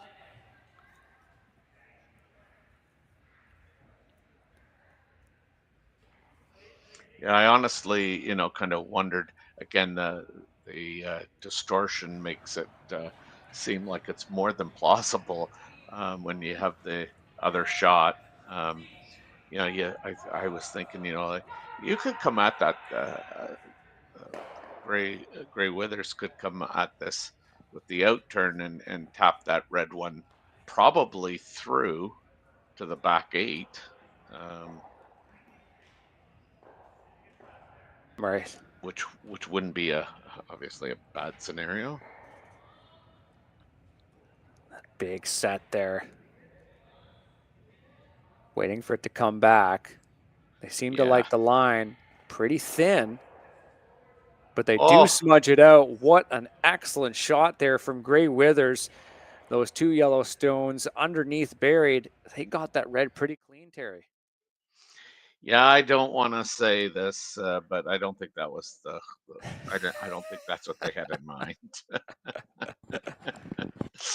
But hey, no doubt a fantastic result, right? Just a total, like a great result. They do have access on the outturn side here, the Koreans. Chance to really close down the scoring area and really apply some pressure. It's not like Grey Withers has a decent slash or anything. You know, if you sink one here right on the side of the button, they might be in trouble. Final stone here from the Koreans. They have a 2-point advantage here in the 6th end. Offense is the best defense. A draw here could put them in great position for the rest of the game. Yeah, just the way they're sweeping it, it needs to curl, but they're close. Looking to get glued on this back one. It's coming in. Oh, just about perfect. No, it is perfect, really. I mean, I don't know how you remove that. I really don't. You can tell by the way they were sweeping it, from about 10 feet in, that it was awful close. What a great carve. Grey Withers really up against it here.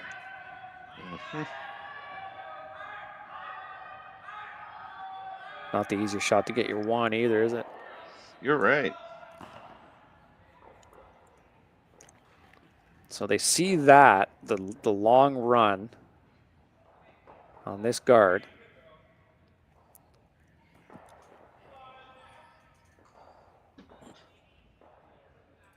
I don't think we need to remind anyone just how difficult that shot is, but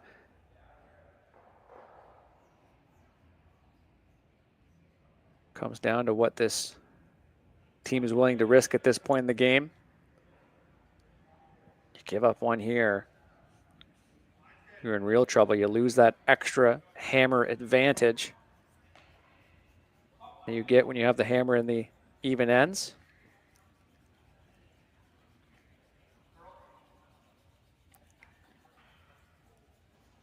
So playing the scoreboard, that looks like that's the call. Yellow, yellow, red. Honestly, potentially only for one. Yeah, that's the sad part.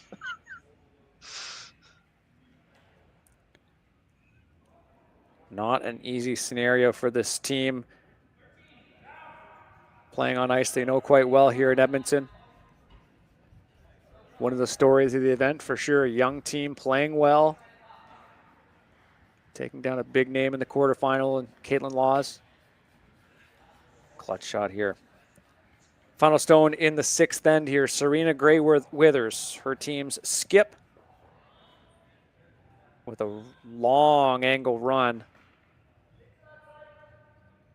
Looks like it's floating on them. They will hit that guard, and red will take 1 point, so make it 4-1. So we now go into the seventh. Serena Gray-Withers does retain hammer, though. We'll be right back for that end after this.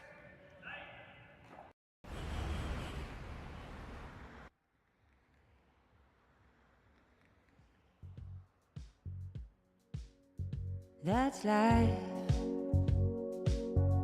That's what all the people say.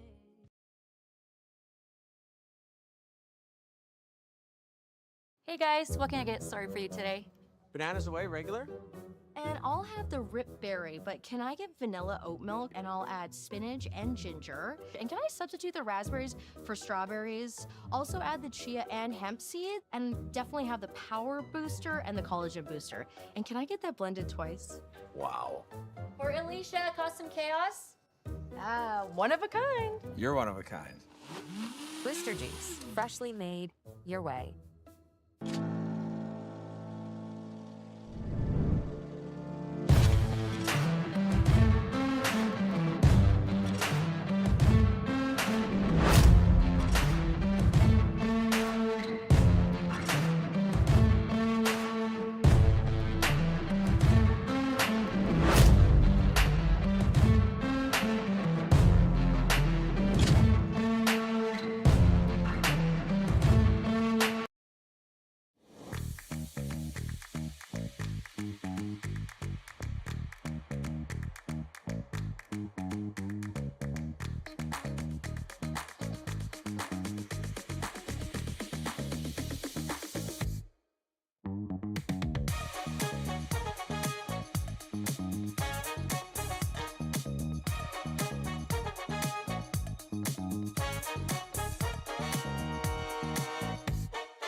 She needed to.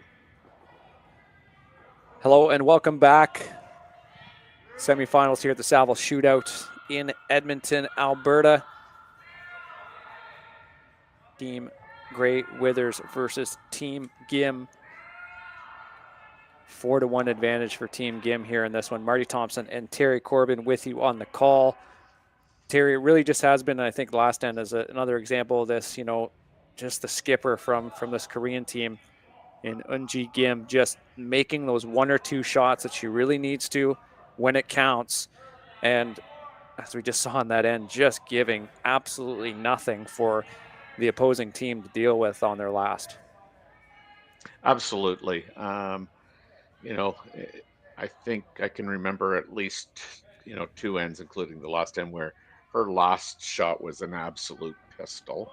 And she's also made, you know, a pistol on her first one in a couple of ends where, you know, things were looking rather good for Gray-Withers. And I think that is actually the story. And Serena has not been able to, you know, and I mean, you can't fault her either. The degree of difficulties on her shots have have been extremely high. The only one that you can kind of say, like, maybe you should have just parked that one in the hack before you threw it, was the one where she was sitting two. The end she was sitting two and elected to try and draw for three, threw it a little, Yeah. heavy and took out her second counter. And but that's the only shot that you can say, well, that that was a difficult shot for three. But I mean, there was, I guess, if you're going to err, I mean, you probably err on the side of being short. But yeah, I think Kim has been the story of this game. Taking a quick look around the other sheets here in action. Cameron DeYoung, what a rebound this has been. Stole 2 points in a row to take a 6-5 lead over Scott Dunham. Wow. In the meantime, in the all-Canadian semifinal, Matthew Blanford also stole one in the 6th to make that 6-4. But yeah, what a comeback here from Cameron DeYoung, digging out of that 4 spot they gave up in the first end. It was a steal, by the way. And in the other semifinal, the winner of this game will take on the winner of this one, Carrie Anderson, Tabitha Peterson, Manitoba versus Minnesota. And just got this score in just seconds ago. Carrie Anderson with a steal of 2 to take a 7-4 lead going into the 8th. So all likely taking on Carrie Anderson in the final of this one here at the Saville Shootout. So yeah, it just goes to show you again, if you're going to give up 4, do it in the first end.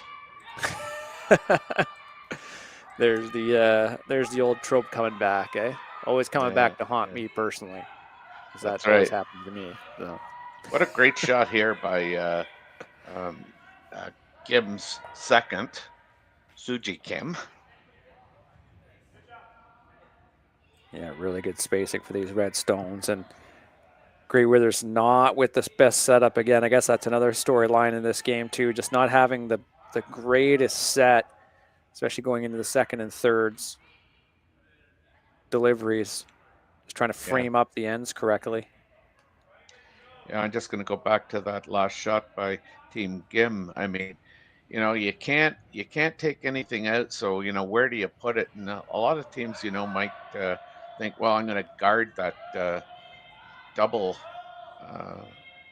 on the center line, but Gim decides to come behind that corner guard, and she actually taps it far enough to sit 3. Now again, here, this is a pretty good shot here, but in that she leaves her the yellow one still in play. But now it's rip time, and there won't be many draws made by Gim, I don't think, from here on in, unless she's absolutely forced to, maybe to save an end. But looks like it's time to turn on the hitting machine. It's just revving up now. Yeah, I can hear it in the background. Suji Kim here throwing second stones for this Korean national champion. Olympic athletes incoming. Trying to keep this rock straight. Oh, good adjustment there. Getting a thick part of it. Can they wick out that yellow? They nearly did at the back. A little smile there too. So close to making that shot. Yeah. Perfect. So I guess Grey Withers really just has to go up the middle and just attack these two that are staggers. And you see that back 8 weight. I guess they're going to try to push this back and make a bit of a wall. Yeah, need a little backing there. Let's push it back and see if we can't have these come into play to help us.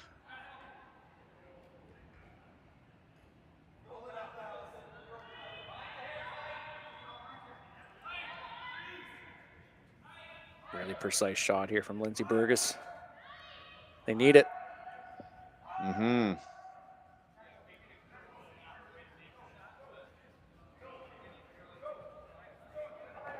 It's a little Kerrang, and it makes a wall for sure. Not as deep as they wanted to, but at least those 2 rocks that are in the 4-foot are behind the tee line.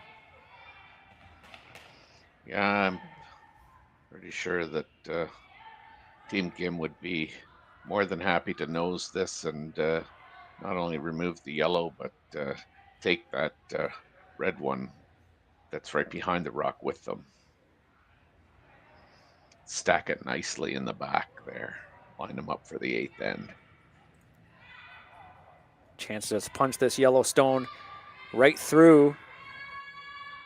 And they will do just that, playing that really close on that rock at the back of the forefoot. They don't mind getting rid of it. Yeah, no, look at it behind there. It's looking really nice. All ready to play the 8th end.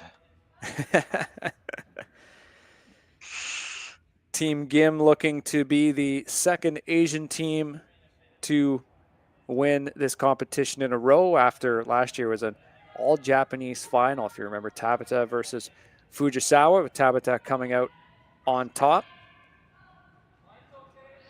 That's right, yeah. For that in 2023, Heather Nedowin won, if you recall, skipping a team that included Tracy Fleury, Emma Miskew, and Sarah Wilkes. I think you can put the pieces together who was missing in that game. Yeah. Little carve over. They will move that red stone out the back and out of the house. But another lonely yellow as Grey Wither struggles to get some sticky yellow rocks around that are able to stay with them for the rest of the end. Yeah, that was thrown with a little bit more weight than I thought. Punched it, everything right out of the house and rolled out into the open.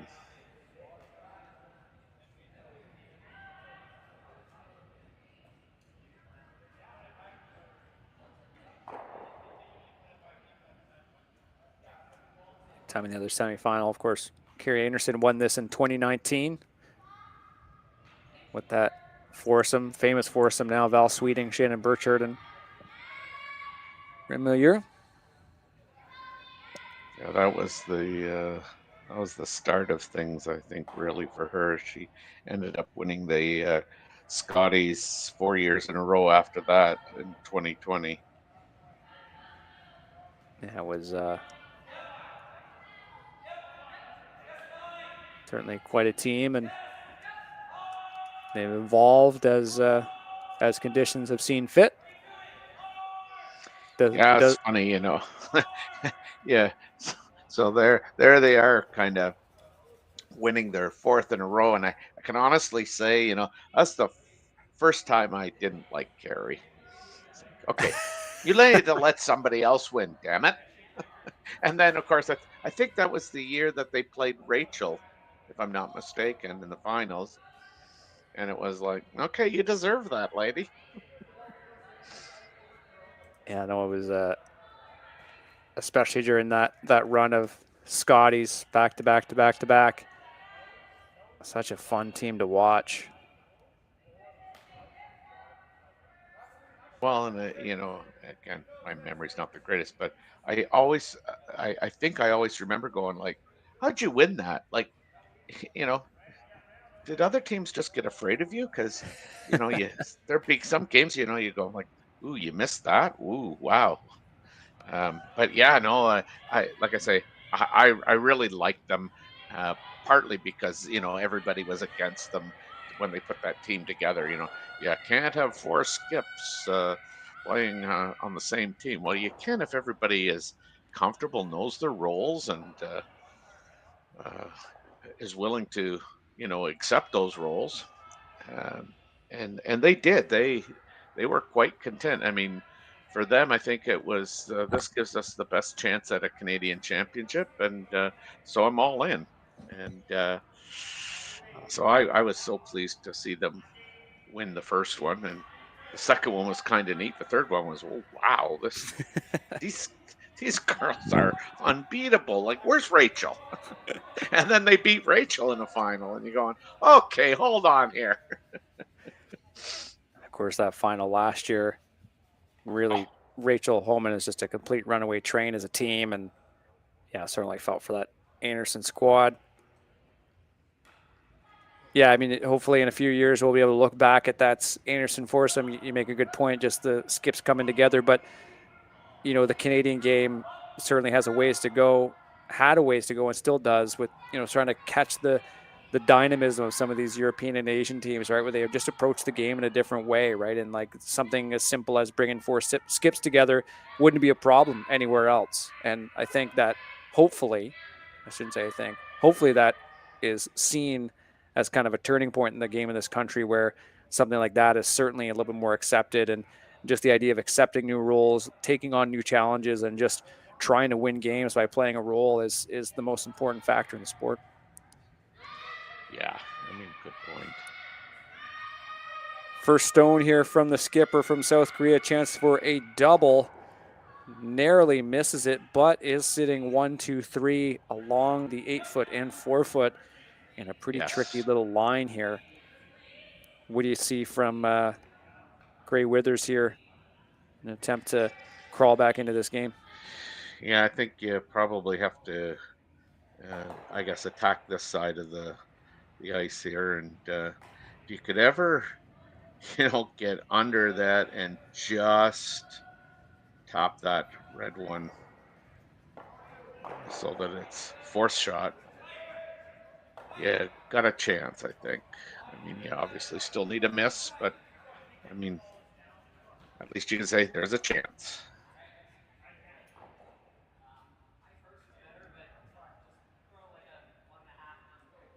She really has to. She really has to move that.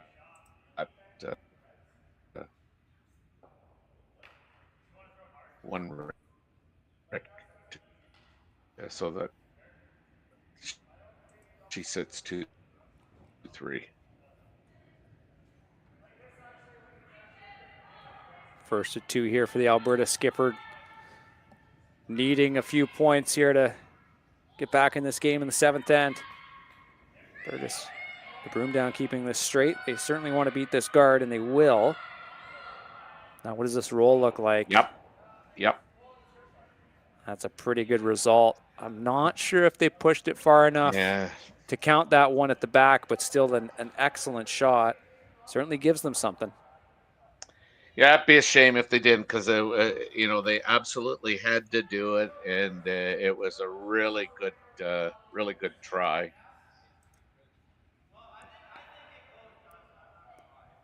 Each skip has 1 shot left, so I mean, if she didn't throw, and we know she is going to throw, it would be, by looks of it, it would be a shot for 2, which would get her to within 1. But if she moved that, just oh my gosh, I guess curl all your fingers and all your toes and put all your curses in on 1 shot. Yeah, Kurt certainly could have used a break there, get back in this game. Yeah.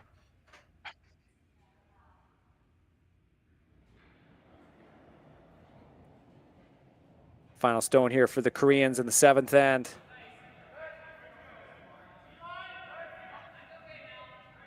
Looks like they're going to just come around here and try to negate that yellow shot stone entirely. Real veteran play. You just have to have your draw weight down. Anxious to carve this over, and too. She has had her draw weight. They might come underneath, but that might be okay. They are still shot, and it's still difficult to remove. Yeah, she's gonna have to play this double, and it's the only shot she has really at 2. They can't just tap that red back. I guess not. It's crosshouse double. Yeah, I mean, it's unfortunate. So I guess if you don't make it, hopefully you get your 1 here, because I think a nose hit doesn't get her 1. I think she'd have to roll a little bit inside, but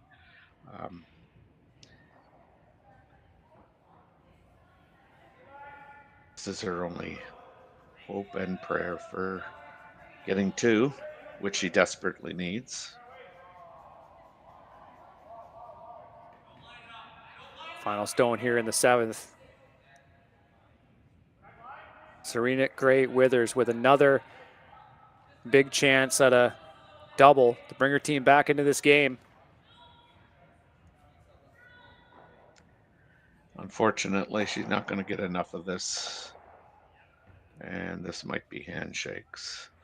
Red takes the 1. Korea is now up 5-1 going into the 8th end. And the team quickly reviews, and they will shake that game.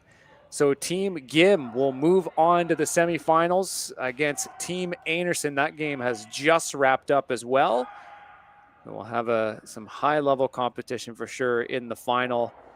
Really quickly here, Terry Corbin, your thoughts on the game and the result we have here today? Very impressed by Team Gim, top to bottom, but again, Team Gim and their skip, she just made some great shots at the right time.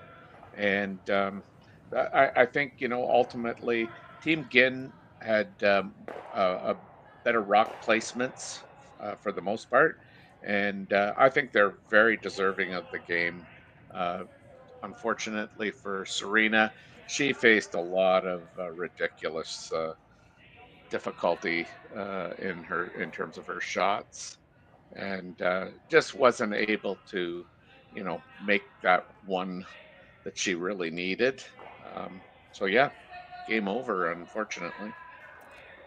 But I think that that team's they made a good appearance here in this spiel, getting to the semifinals. And I think, that bodes well for her and the message she sends, across the women's curling. Most certainly a team on the rise in this country. As you can see, the men's games are still ongoing. You can watch them on this very YouTube channel. So be sure to check those out as you await the finals. 3:30 p.m. local time here in Edmonton is when those games are taking place.